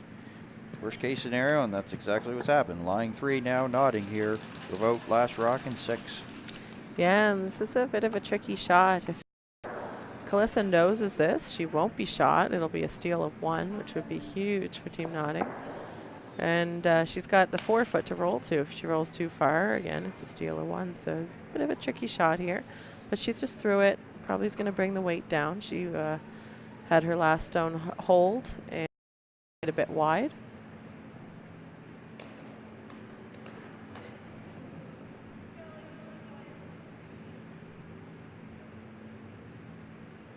We're seconds away from having a scoring update on sheet E. As they're getting into lead stones there into in number 7, so something we'll pass along to folks.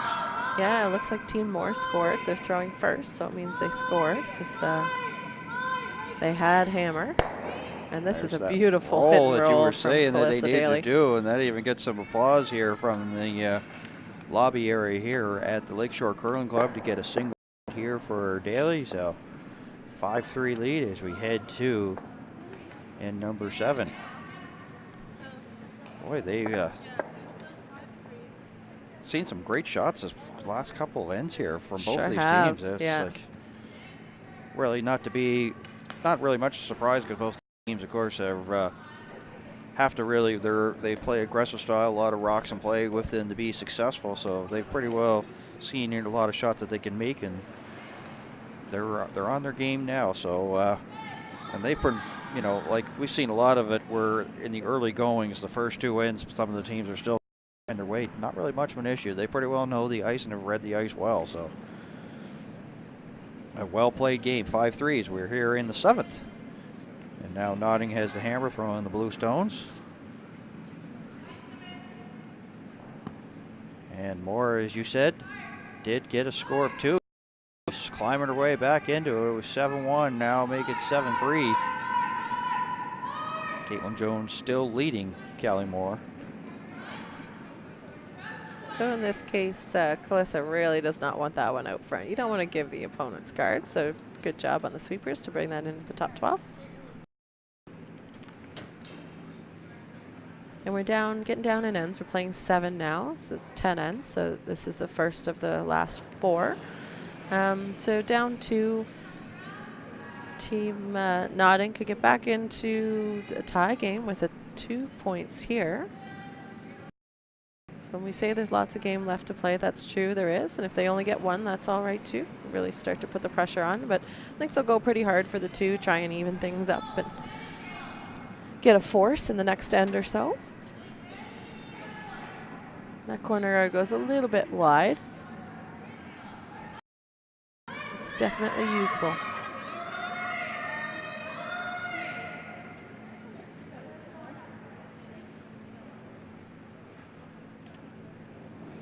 .47 points is combined that Notting has been in games with. So 47 points is what has been put on the board. And so far 8 in this one in total. 5-3s where we stand. So definitely not really the offensive juggernaut that maybe we were kind of anticipating, but still a well-played game between both these teams. Yeah, it goes back to, you know, we've had, with the exception of the 3-ender, everything's been 3 1s and a 2, and the team with hammer has scored every time. So that's indicative of good play as well. It tends to be that you don't see these huge ends when one team, or you do see the big ends when one team is dominating over the other, but we only had the 1 3-ender. Even an end where I was saying that it wasn't going to go the way it did. That's usually how this sport goes, eh? Sure is. I'm always wrong. I was You're finding always the wrong? other night I was trying to predict what the teams would do. I said, oh, definitely we'll see, no question we'll see the hit here. Or I said something like that. And, of course, the skip went up and, called a draw. Well, things like you look at like analytics and numbers and you think, well, that's just how it's going to go. And it doesn't really, sometimes the numbers don't really indicate the way we think things go. So.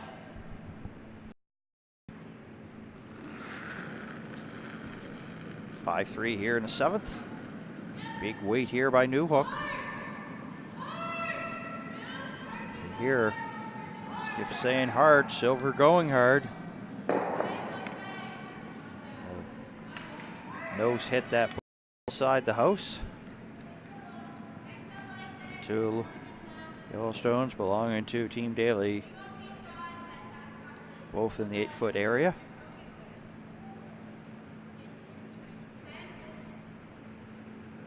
Daly trying to force Notting here to take a single so she could have the hammer, because you always like to have the hammer in the 8th even ends, especially when you're coming home. 8 and 10. Know who I learned that from? Who? You. Was it One of the from first times we worked together. Conventional wisdom. Try and have hammer in the even ends. And have hammer coming home is really what's dictating that. And also, if you're looking at, having hammer in 8 and 10 versus the other team having it in 9, that's 2 to 1, and like your odds with a good chance of scoring twice instead of just once.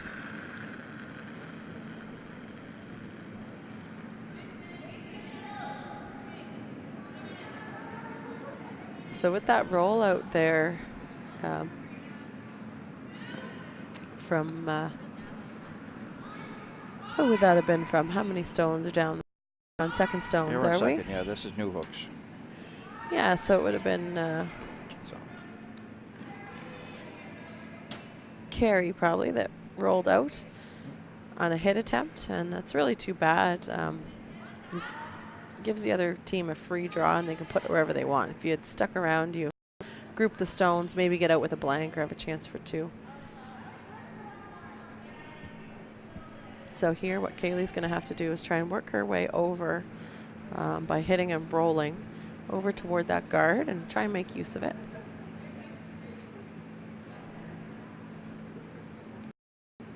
Alexis chase on here. Second here on the Bridgewater Curling Club team. So far, really not much. Now a little bit of cleaning here by Nodding. Nose hit. Probably getting liked a little bit more of a roll, but that didn't materialize there on that throw. Yeah, I think I'd be more surprised to see something roll out on the center line side than the board side. It's certainly straight there.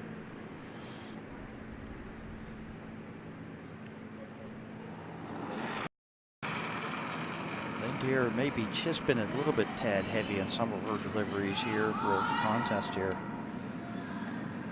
But not afraid to throw up the big weight, and here it is once again. Out of brush late to it. They would just like to keep the shooter around. As long as they don't roll out, I think they're happy. Yeah, look at the so the setting 2, Daly is.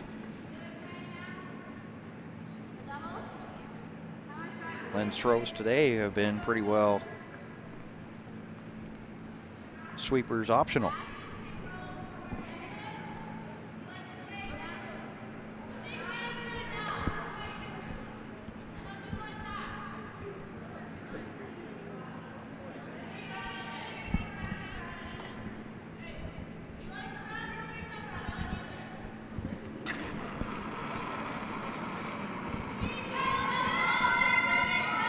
Callie nodding here.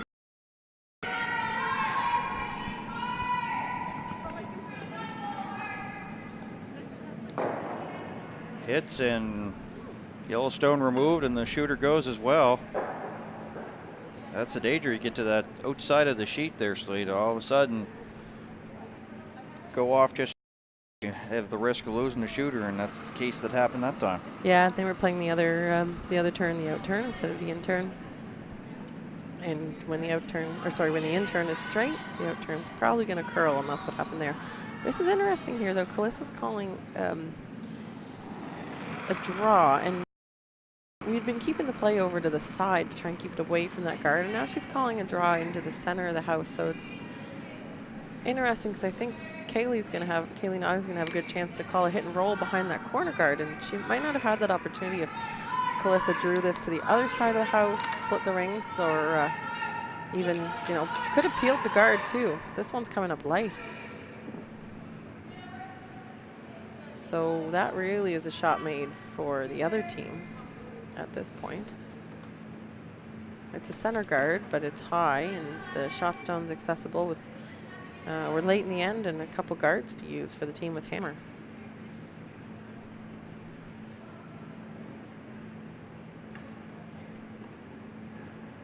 Took a little bit off there, Weslin, as we wait the throw here from Kaitlin Nodding.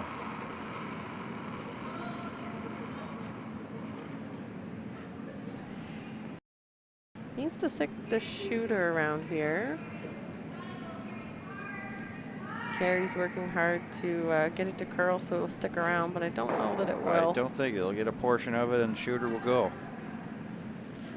So now their Team Daly's okay with that center guard, but a few scary moments there when they were looking at facing a blue buried stone. But Kalissa has a chance to draw around that center guard now.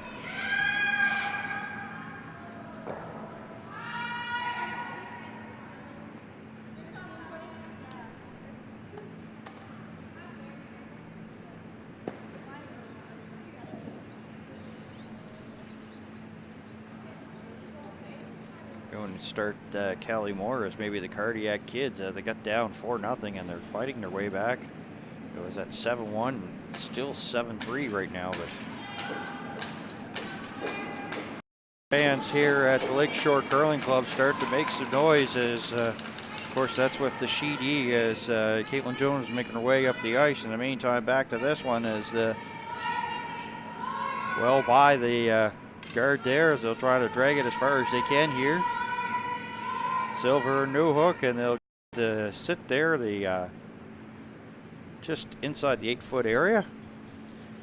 It's top 8 foot, partially in the 12. Callie could just come around that center guard. She's in it. I guess she's still trying to keep the blank alive here. And as I look at it now, it's far more open than I thought.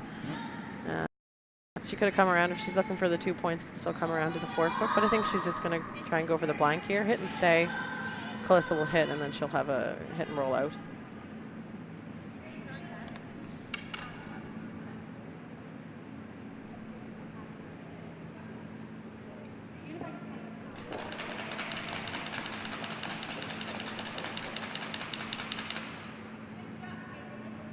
Once again, fans making noise, of course, for the other sheet here as we're at the Skip Rocks here in the 7th.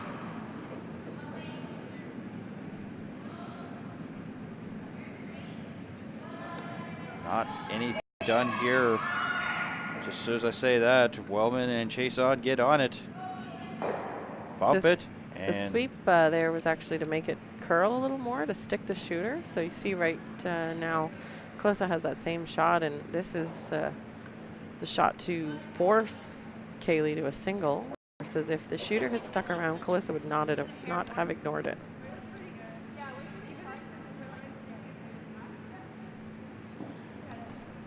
As we overheard there, just getting some extra clarification there, and Skip asked the question, and of course the front end gave her the answer.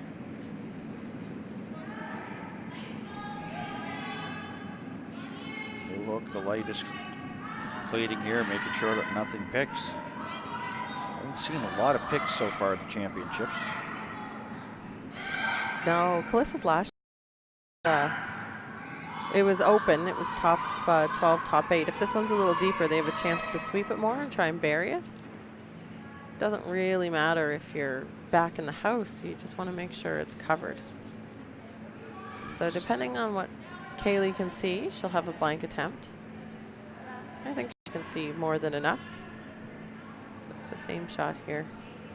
That's why it was really important, I think, for Team Daly. Could have just swept that one a little more, or got on the curly side earlier and tried to get that to curl a bit more and bury. It would be great for Team Daly to force Nod here. Up playing 8 with hammer. And of course, for Team Notting, they're down 2, but if they're not going to score more than 1 here, they'd love to go to 8 with hammer down 2. I'm just going to throw 11 and 6, Kaitlin.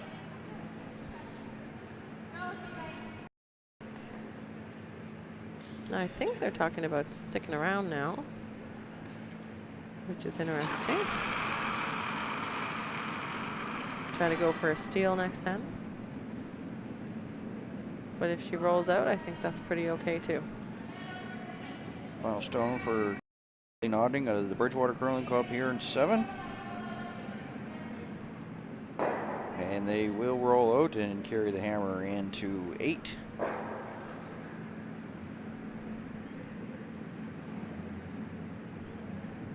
(5-3) the score. Timeout right now on sheet E. Said it's Moore got down early in that one. It was 4-0 after 2 wins, and then Jones, of course, got a 3 spot there in end number 4. Before that, Moore got 1, so it was 4-1, then 7-1, now 7-3, and Moore must have put some pressure on here. The defending champions had to, you know, take a time out and talk about things. So they, of course, are into rocks there in that one. So pretty soon, as I say, we'll get a updated score and pass it along to our viewers here on Bell 5 TV1's coverage of the 2017 AMJ Campbell Nova Scotia Junior Curling Championships. We're in the 8th inning, nodding with the hammer, throwing the blue-handled stones of the Bridgewater Curling Club. taking on Daly out of the Halifax Curling Club. Of course, number 4 ranked team in the Nova Scotia Junior Curling Provincial Standings. And it's been pretty good as advertised. Nice lead rock there from Haley Silver.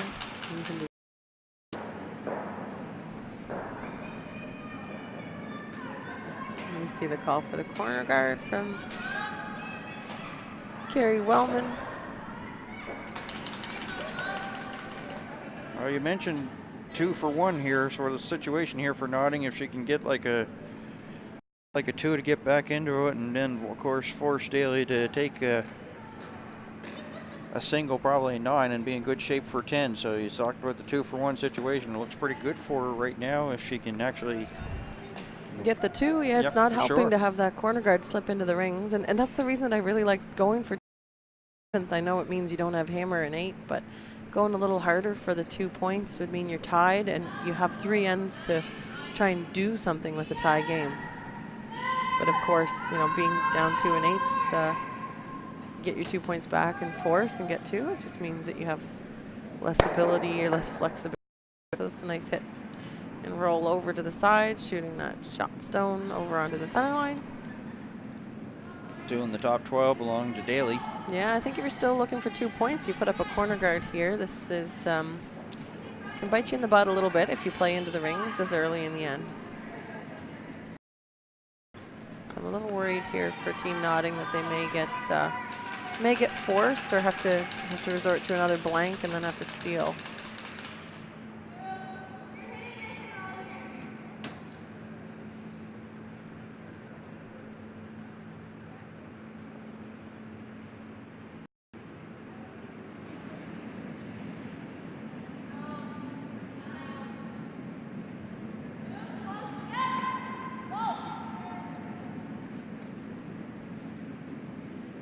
Lots of weight on this one. In towards the middle, gets a little bit of separation, and does remove one of the yellow handled stone. The blue goes in. You got a bit lucky that was thin and it rubbed the back of the yellow stone and stuck around. But it looks like it's fairly open.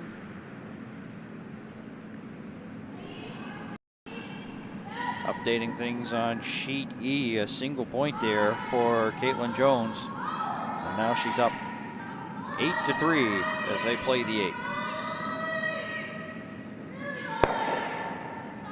Little roll, 8-foot area behind the tee line to sit 2. And so now you see that issue with not having a corner guard is play is brought into the rings and there's not really a great opportunity for a couple points. You're getting into the freeze game and banking on the other team missing a hit.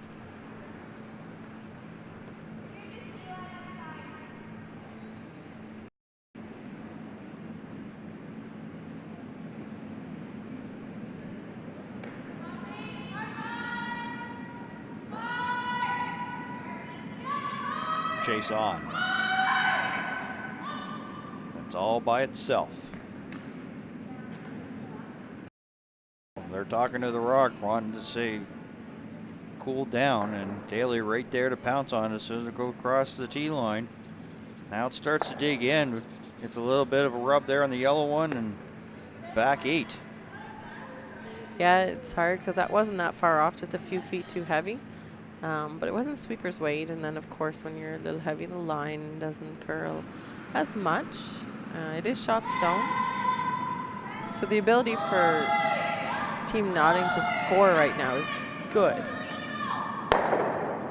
But to score 2 is not looking quite as good. No hook right on the money. Actually, we'll jam onto the yellow one. Push it out. Still lying 2. Daly out of the Halifax Curling Club. And again, I think a freeze will be the call. There. Yeah. It's just not sure. And you want to think through the end of this end. And that's, without the corner guard there, that's the issue that I was seeing is what do you do? Are you going to try and come around that top one? Because you're going for 2 here. Maybe that could have been, you know, just the the corner guard that was the strategy, but now you play the freeze or do you come around that top one? Well, Alexis was then ready to throw, and it was a quick decision there by Jason, and all of a sudden she quickly reacted before the stone was released. So I want to talk it over here. Yeah. Pick up on the conversation. Yeah, I would draw behind. In which case, you guys would probably follow. Yeah. I think we need closer to drawers. Yeah. Any advice? I don't. Everything seems to be going well. I can't think of anything. Yeah, the only should be Or Team Daly, where they're saying, yeah, it's going great. Okay. It happens. Like I said, don't dwell on it. Yeah, no, I think like everything else has been fun. Yeah. Even like we're playing pretty good. I feel like they come down, we see a piece, we hit. Yeah. Yeah. And then we can even play the rise depending on The Team Notting may be introducing a guard as an option. They to play guard. We're in the last of second stones here. So there's still an opportunity to get rocks in play and generate something. If you want to keep the blank alive, I think you play the freeze.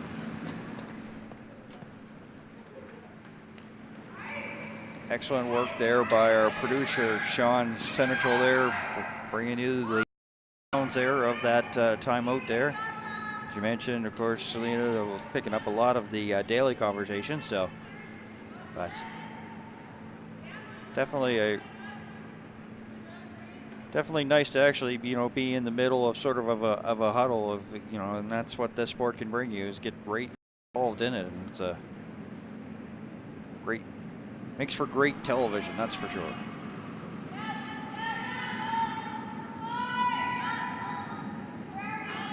Front end working hard, Welven and Kaitlin nodding. Alexis was real close on her last one. And this one, if they can hold the line, the weight looks all right. They're trying to hold the line here as Welven and nodding.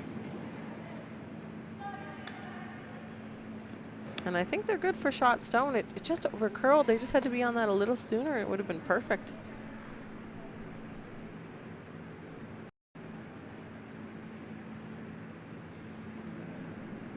So Calissa doesn't much care if Kirsten jams this on the back yellow as long as that blue is gone. A little wobble there, but good recovery.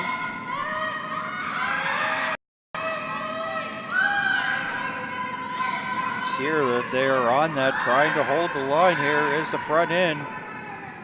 They do, they'll jam one of the yellow ones. Blue will go out as well. But they're still sitting three. Here's Calissa Daly here in end number 8. Yeah, they managed to avoid the jam altogether. It's a good shot.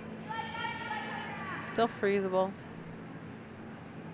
I think as a team in their timeout, they would have talked about this. Like, are we going for the freeze or going for the come around? I don't think you change it. You have a good opportunity to actually have a pocket of yellows on this side now. So this could be a freeze tap. It's curling quite a bit.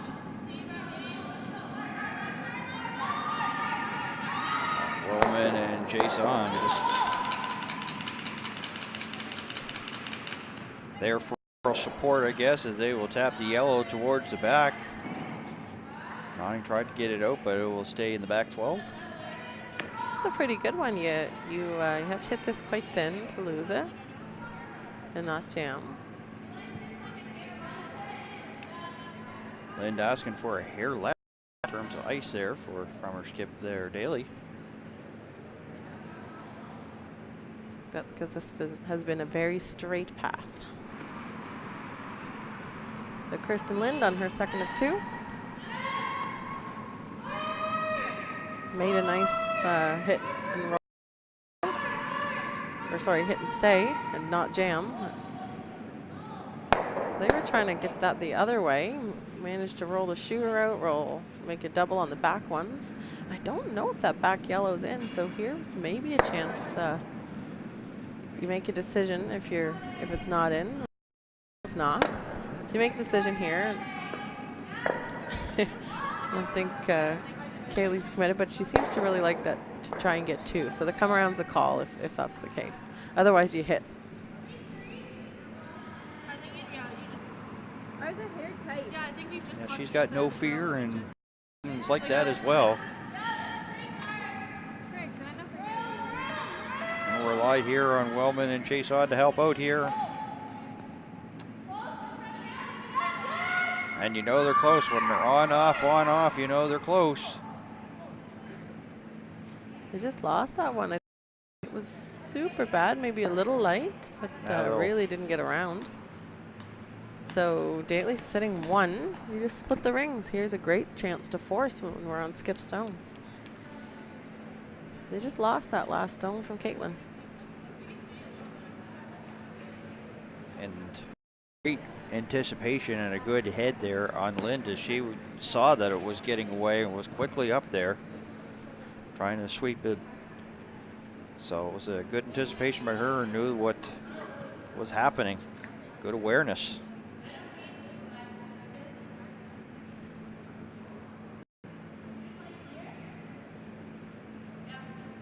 Newhook coming down to join the conversation. So the Daly, Lind, and Newhook law firm will get together and discuss things.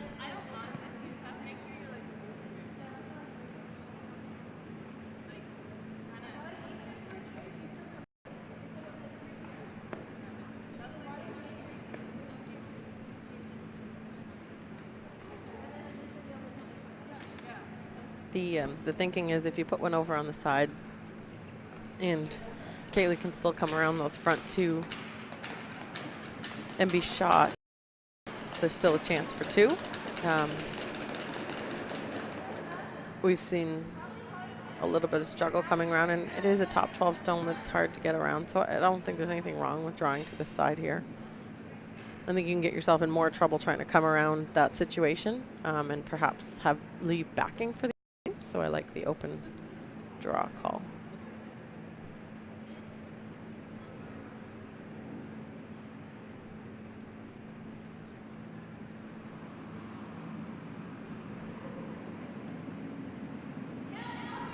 Bit of dandy here to call, and it's hope moment here of it here on Bell 5 TV. What's coverage of 2017 AMJ Campbell Nova Scotia Junior Curling Championships.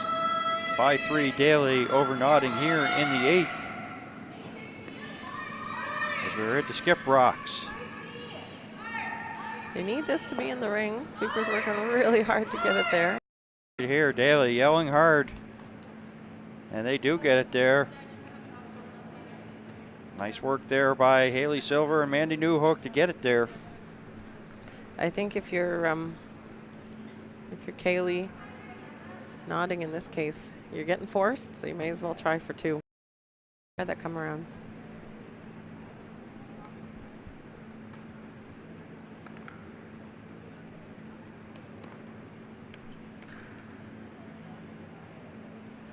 Cameras didn't see it, but Coach Scott Notting got up momentarily just to take a look-see.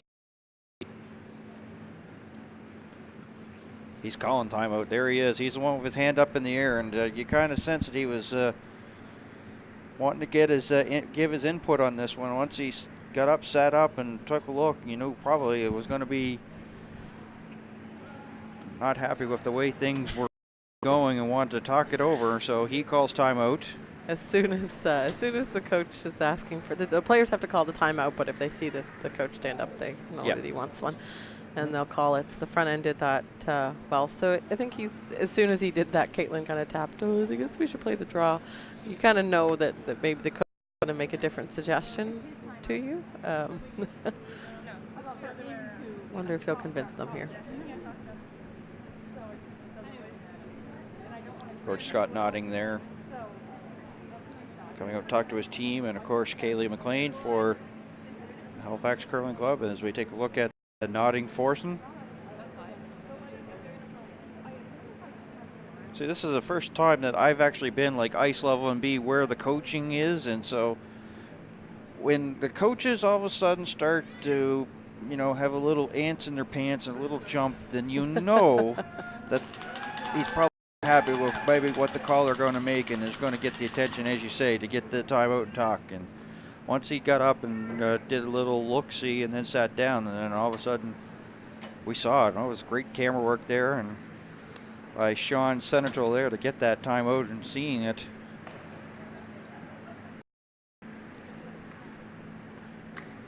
I think they come around the call. I think they're coming around the right side, the yellow that doesn't have blue near it. Doesn't look like enough ice for the other come around, but I could be wrong.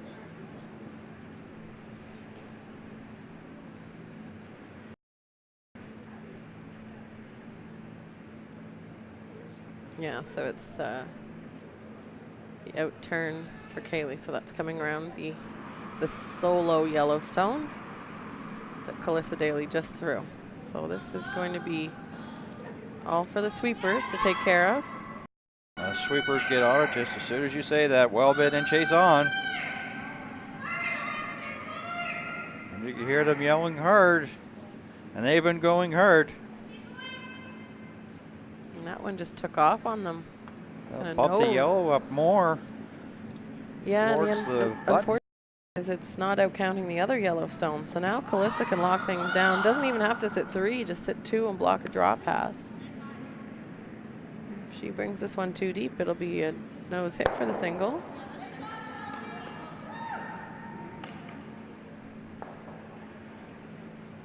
So there from Kaylee must have just, I don't think the weight was too bad. They were sweeping it a lot and it didn't get, didn't promote the yellow too far, but would have been top 4 on its own, I think. So we just needed a bit more ice there.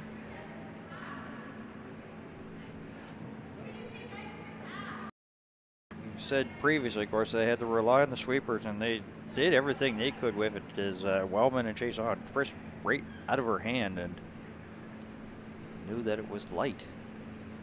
So Daly now with a chance here to put a little pressure here on the Notting Force and out of the bridge.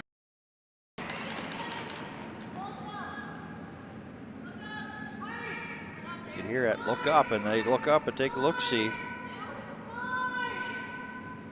Great audio there. We have at ice level. Now they're just going to, as you say, block the pass along the center line and make it even difficult here. Notting, of course, assessing everything and looking at all options here. Really getting to this juncture of the game here. There's really no room for error. She's already down by 2 and really can't afford to really give up a steal for sure.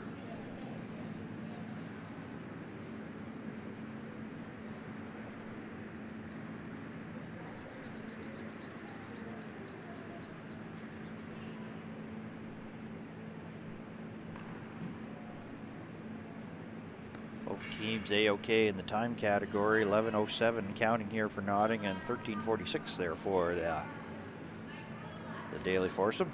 So there is, I think this is a shot for 2, and if it over curls, there's a long way to roll. You still kind of get your 1. So this is interesting. A little bit on the center line side.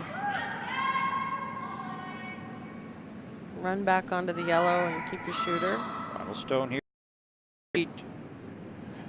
Notting running back, blue onto the yellow. Good enough for 1. I think that was going to be close to get 2. Just had to curl up a little more. So single for Notting, down 5-4 after 8. Daly has hammer in 9.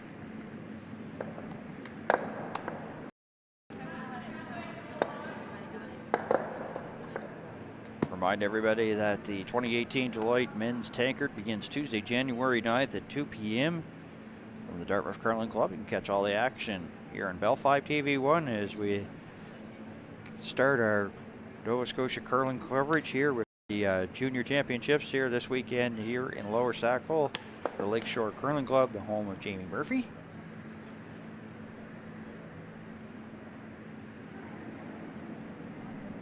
Five 5-4 the score now, so Daly will have the hammer here in 9, throwing the Yellowstones. So Karis, going to put you on the spot here. You're Daly. You've got the hammer here in 9, and you're up by 1. What type of strategy do you implement here? really depends what you're comfortable with. Sometimes things don't always go your way, and you want a blank usually. Be up with hammer playing 10. I think that's the ideal thing in this case. If it's not looking like that, the option to score available as well. So being up 2, or if you can score 2, that's great. Up 3 without, I would take that just as much. I don't know that they would love only getting 1, so two or blank, I think, is the complicated answer to your question. I'd probably choose to blank this. The odds become pretty good up 1 with hammer, so the blank would work a-okay. Now here we were looking for the draw. It over curled. Actually has turned out to be a tick shot, which is kind of, call that a half tick. It didn't quite move the stones over into corner guard positions. They're still blocking the draw path. I think you still need a center guard if your team nodding here. And their job here is, if they get away with a force, then they'll need to get 2 and 10. And then they'll have to steal an 11. So why not just go for a steal here and then steal and 10 to win? That's what I think the thinking probably is for this team nodding. Callie Moore's tougher than a $2 stake, not going away in that one. They were down about 4-0 after 2, and they've put a deuce up there in the 8, so it is 8-5 as they play the 9th. I've never heard that, tough as a $2 stake. That's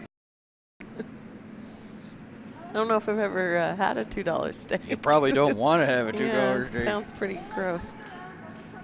And you don't want to throw it at China or even Windows either.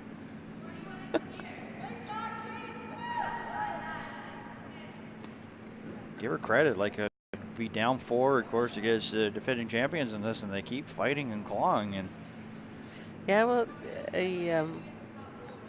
Callie Moore's team won the under-18s last year and went to the first national under-18 championships in Moncton last year. So they're happy. And it sucks to be down 4, but then you start to come back, and that's pretty good. And we're looking at, it's interesting what's been happening here on our feature sheet. You'd see, I think that was some kind of a soft weight hit or a heavy draw attempt, and actually ticked your own guard. I think that worked out all right. You could have peeled your own guard too, because guards are not helping you if you're Calissa Daly. You really could have peeled that yellow stone out of there. And we are on the second stones now, so hits on the guards are available. We're out of free guard zone.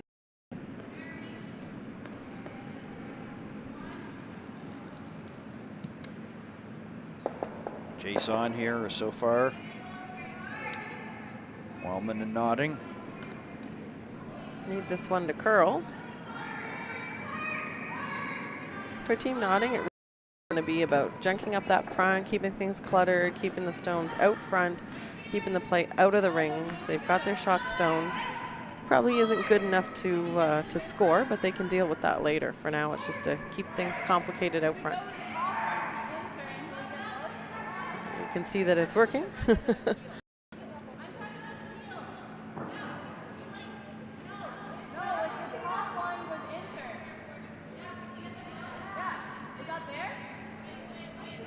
And if you're Team Daly and you want to score 2 or blank, those guards are not helping you. There's a double peel for sure available. If it curls too much, you can run the stone in the rings, but the important thing is to hit a high side, lose your shooter, and maybe get a couple of those blue stones moving.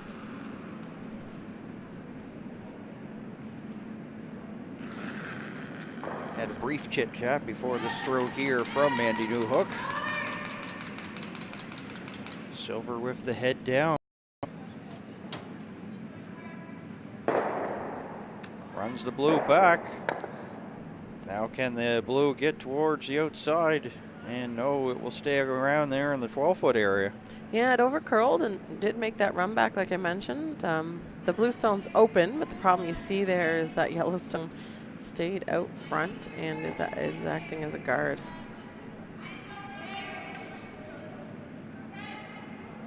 So they're going out wide here. This may be, Alexis will have to just wait in the hack here and think for a second about the speed. So we haven't seen as many stones out wide, and usually toward the end of a game, we're in the 9th end. The center line and like the slide pass starts to slow down, but you still get that fresh height out on the wings, and things end up being a little heavy. So we'll see if she makes the adjustment, or has made the adjustment. Gonna rely on the sweepers here.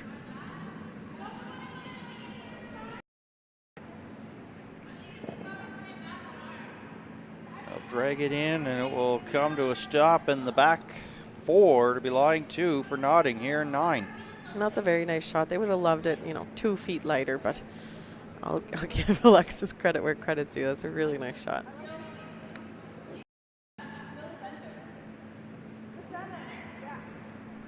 Heard that they do want to peel, so they're just going to get rid of some of that stuff there, especially that blue guard along the center line. Really not helping out the cause here for Daly, so they're going to ask to be removed here. No, and with the last double peel, I think that it's nice to see the straight peel call. They're just recognizing which is the more important stone to remove.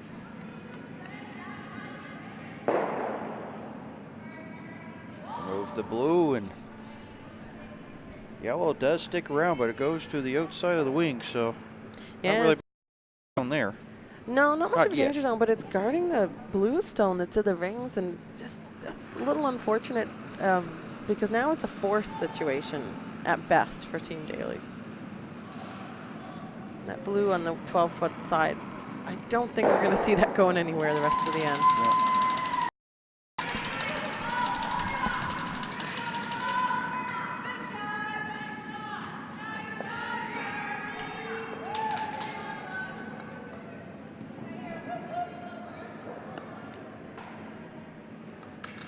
All by itself, all on its own.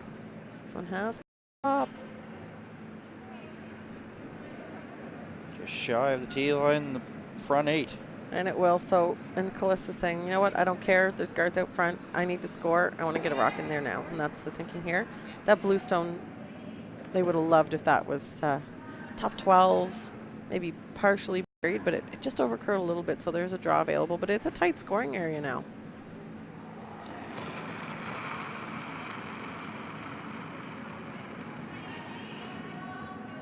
Kirsten Lind. Sweeper's not loving this one.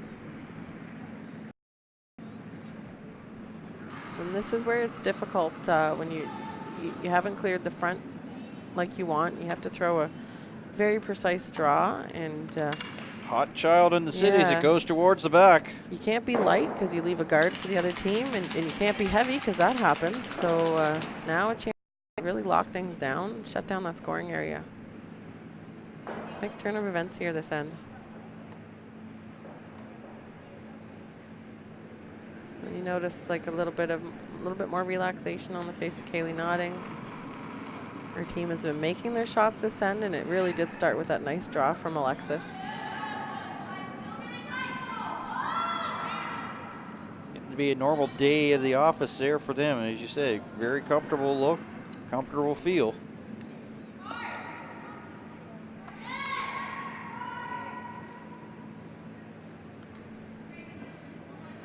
I'd like this one to stick around right there, and nice shot.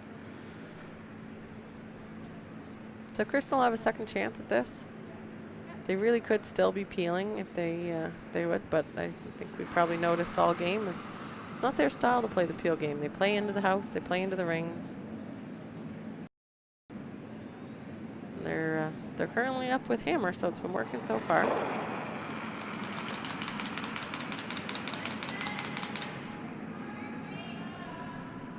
Lind was heavy there on the on her last one.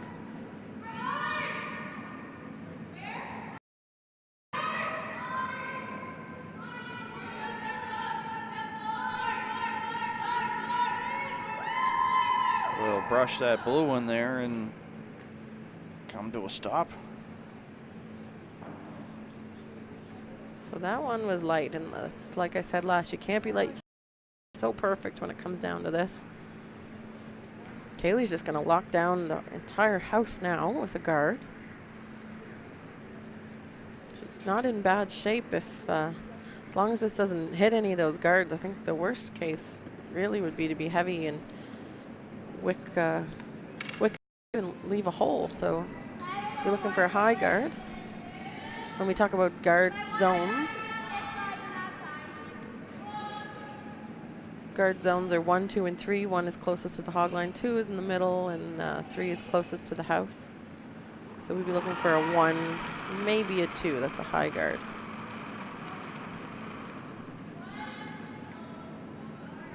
Sweepers say 1, they like it. Skip rocks in 9.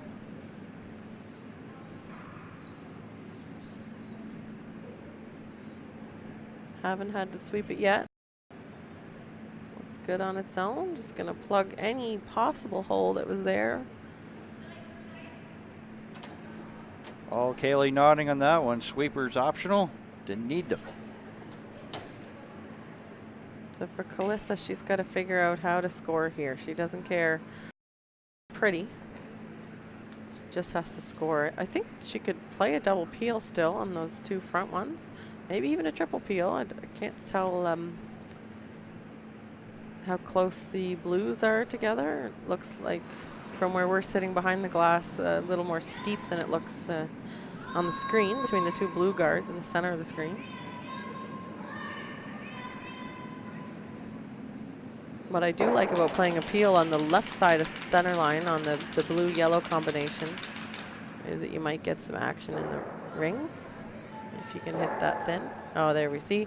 Yeah, it looks a little too steep, the blues, but you could, you know, blue-yellow. She's looking at a raise here on the far side. What I worry about is what she's going to be left with on her last. So this is a raise straight to the 4-foot.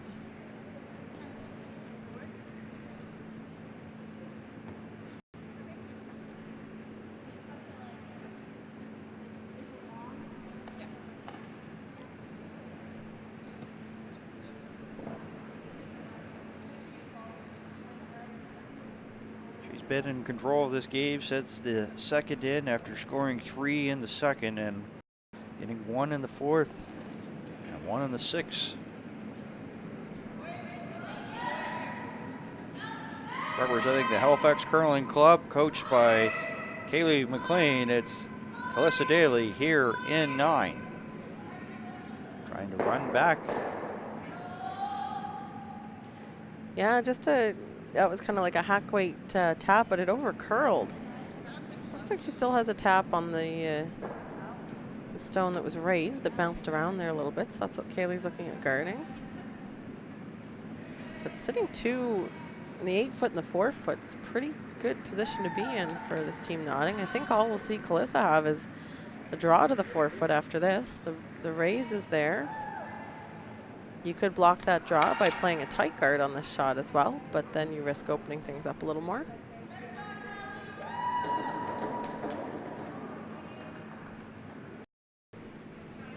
Facing 3, having 3 already in the house. Pardon me. Nodding in 9.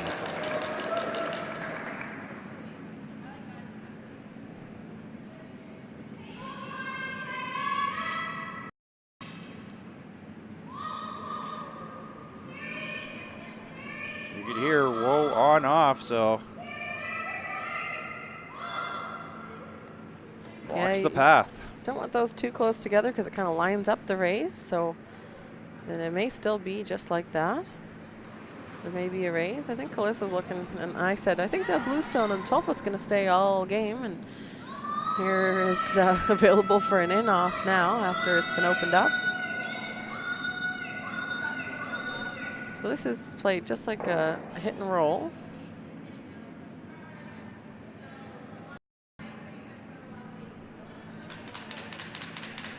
Off the blue on the side and trying to roll into the center. Now, the way they're playing at this is going to cause the shooter to spin once it makes contact, and it'll go more of a sharp angle. I do have a tendency to play these shots with the other turn you have to throw more weight, but then of course you can hit the rock thicker and get a more flat roll. And when you're looking to roll from the tee line into the 4-foot area, I think you do need that flat roll. What I'm worried about here is that this is going to roll under everything. So facing 3, Daly, looking for a hit and roll to the 4-foot to cut things down. Oh, and didn't get her going. Might be popped it wide and was going to get a run there. So a steal. Big turn of events. 3 for Notting and 9. They'll lead for the first time this game with that as well. Sometimes it doesn't matter how you start, it's how you finish. A steal of 3, and Daly will have the hammer intent. That's the positive news, but down by 2 here in the 10th. I think the girls are probably thinking, you know, what happened to us here? We were leading and controlling this whole game. We were up 4-1, 4-3.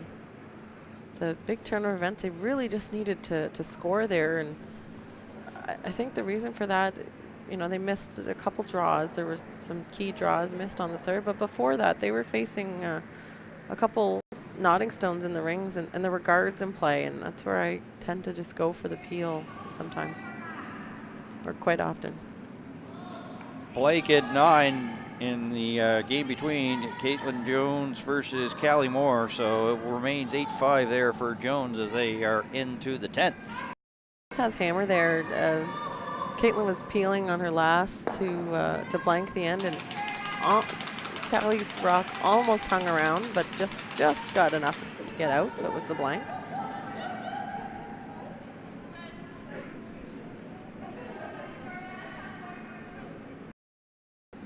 So as my broadcast colleague mentioned, first time that Notting has had the lead. And we're here in the 10th, and she's up by 2 and was fighting and clawing to get her way back into it after giving up 3 in the 2nd to Daly. Daly, of course, scored 1 in the 4th and 1 in the 6th.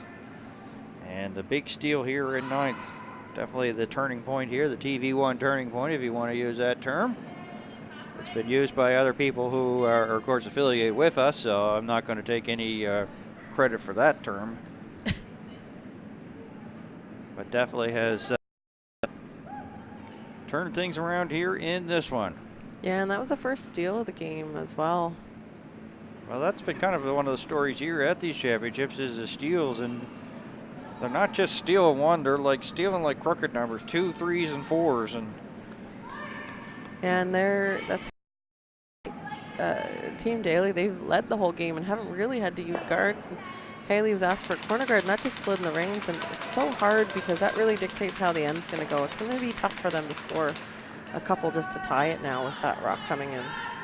And you hate to blame the leads because you do have the whole team, but you've got that guard zone, and it's always a shame when you can't make use of it.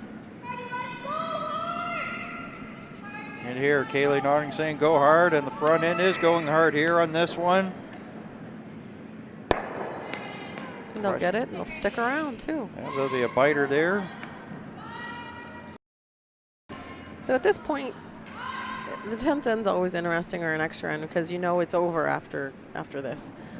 And unless, of course, Team Daly gets 2, and then we have the extra. But, you know, if the game's going to be over, you're not really worried about how many counters the other team has sitting around. If they're up in points, they're already, you need the points, so you put the guards up. You can really start to ignore stones, especially that stone in the 12-foot. It's not even in Kalissa's mind right now. The only one she's worried about is this guard that's being thrown and the stone that's currently sitting shot on the button. This one looks a little hot as well. I said biter, I meant to say just hanging on into the 12, so my apologies on that one. So, and it just finally digs in there to put a little piece of the 8. That's 2 in a row. I would have expected Haley to adjust, especially after just throwing one heavy, to bring the weight down on that. So just indicative of the fact that she's been throwing draws all game, hasn't really had to play a lot of guards.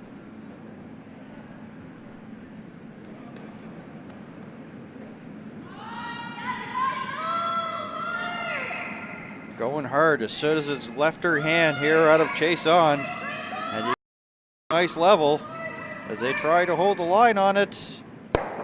They do, and they'll get a roll. Daly trying to get it out the rest of the way, and once again that will hang this time in the back 12, so Notting line 3. And again, the guard's the call. You can just ignore those blue stones. You need a guard.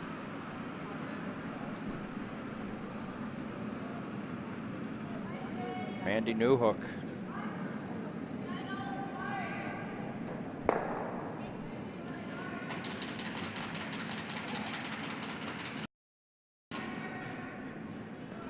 Thing with Notting, they're not afraid to throw the up weight, so they could peel guards till the Cats come home, and that's what they're going to have to do to try to put this one away here in N10.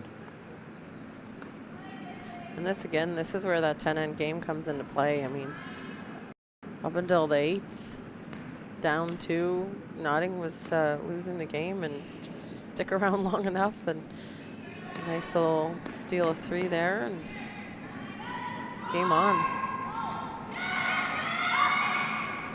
Yeah, this is, I'd have to say that this draw is brought to you by the Cardiac kids here, because Moore got down early, still fighting, 8-5 there in that one, and Notting got down by 3, and now is up by 2. So comeback kids on both sheets.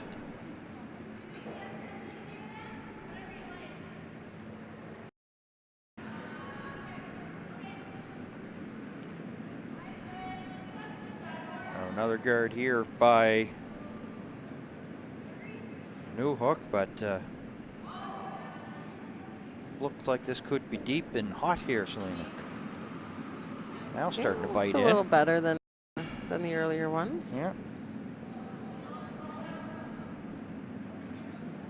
Now starting to dig in, and just comes to a stop. So the tough thing about this situation is it's hard to peel either way. You end up running it into stones. So hit and roll for a center is a really good option here. Especially since we're on to third stones now. It's Kaitlin throwing. If you can't peel and lose your shooter, you may as well make it a guard for your own. And if she plays enough weight and hits, she'll roll the shooter pretty far over. I don't think you make it too complicated. Just hit it with lots of weight, and even if it does run into a blue one in the back, I'll knock on wood or something, but chances are usually pretty low that it'll jam. But let's see what Kaitlin can do here.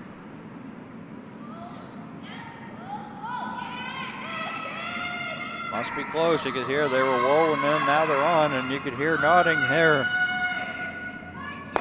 They'll get a piece of it, and they're going to get jammed, one of those ones on the 12 towards the back. Well, I didn't knock on wood hard enough, apparently. Dead nutted on the back there.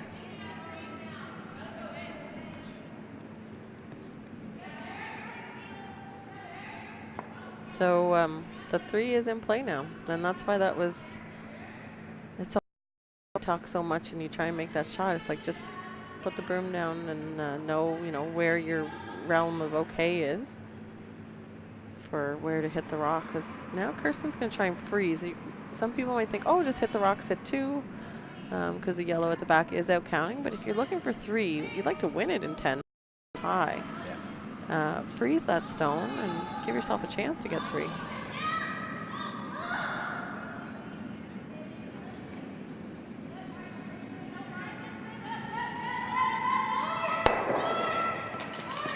Daly telling them to go hard here, and it will come to a rest in the front 8-foot area. Yeah, that one they just needed to have that a few feet deeper. There's a double here now, and you bet that Kaylee's lining it up.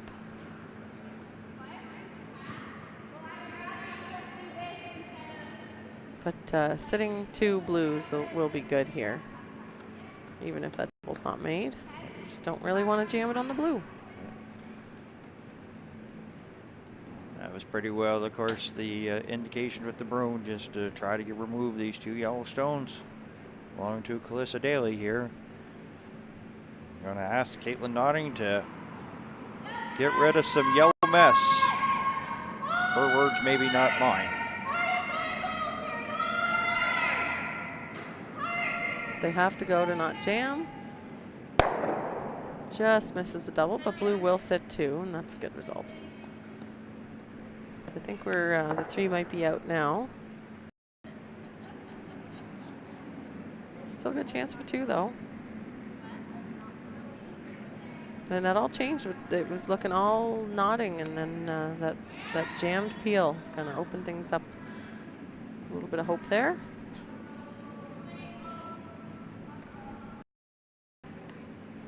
Kirsten Lind here in the 10th as we're into third rocks. A game that they pretty well had control of since the second in, and it has gotten away from them, and now they're in here down by 2.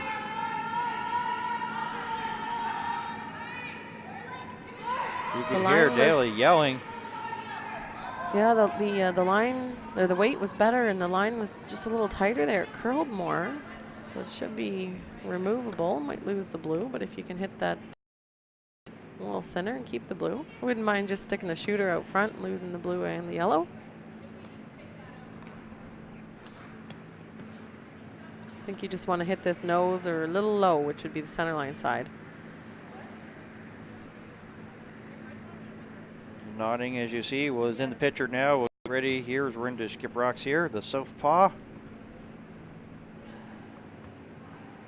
out of Bridgewater.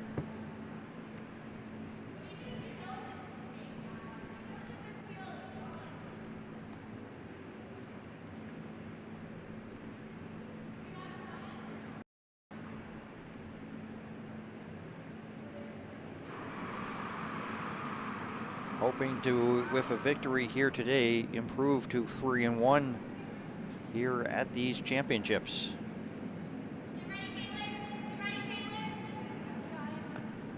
They'll pick out. And a little bit of bonus. Yeah, that was a bonus Yellowstone being removed. So pretty well right now. The math is not on the side here of Calista Daly. She got 2 stones, and they pretty well have to count.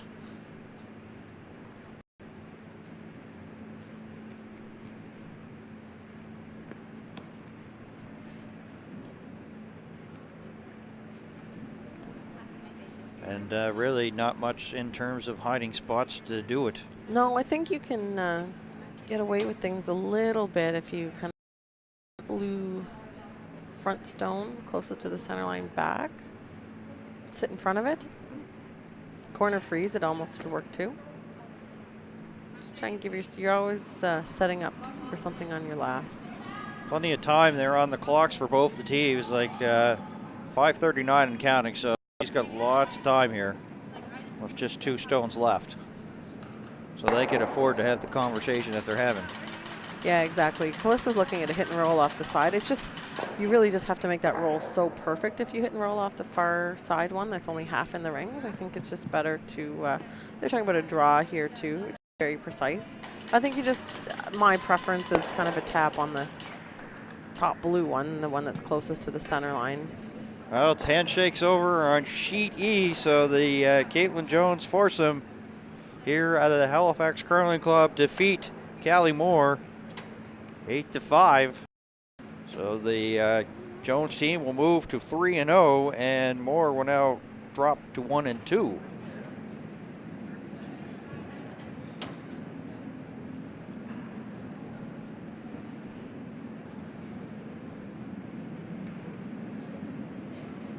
So I think that they were talking about a drawing for Calista here on her first. So Broom's moved over compared to the tap.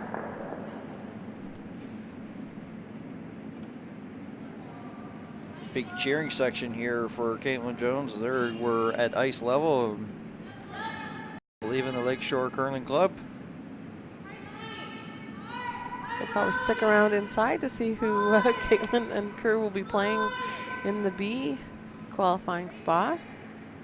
So this stone, they were playing the draw, I think, and ended up making the tap. It just had to curl a bit more, be a tiny bit lighter, and not roll open. So it's available. This is for the win here for Kaylee Notting. Just has to make that yellow stone go away.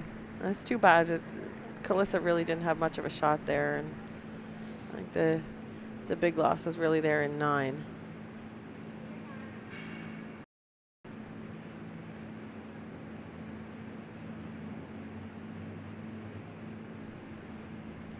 So just getting ready to throw her stone. Just has to make the yellow go away. Hit it anywhere on the high side, and she'll be good.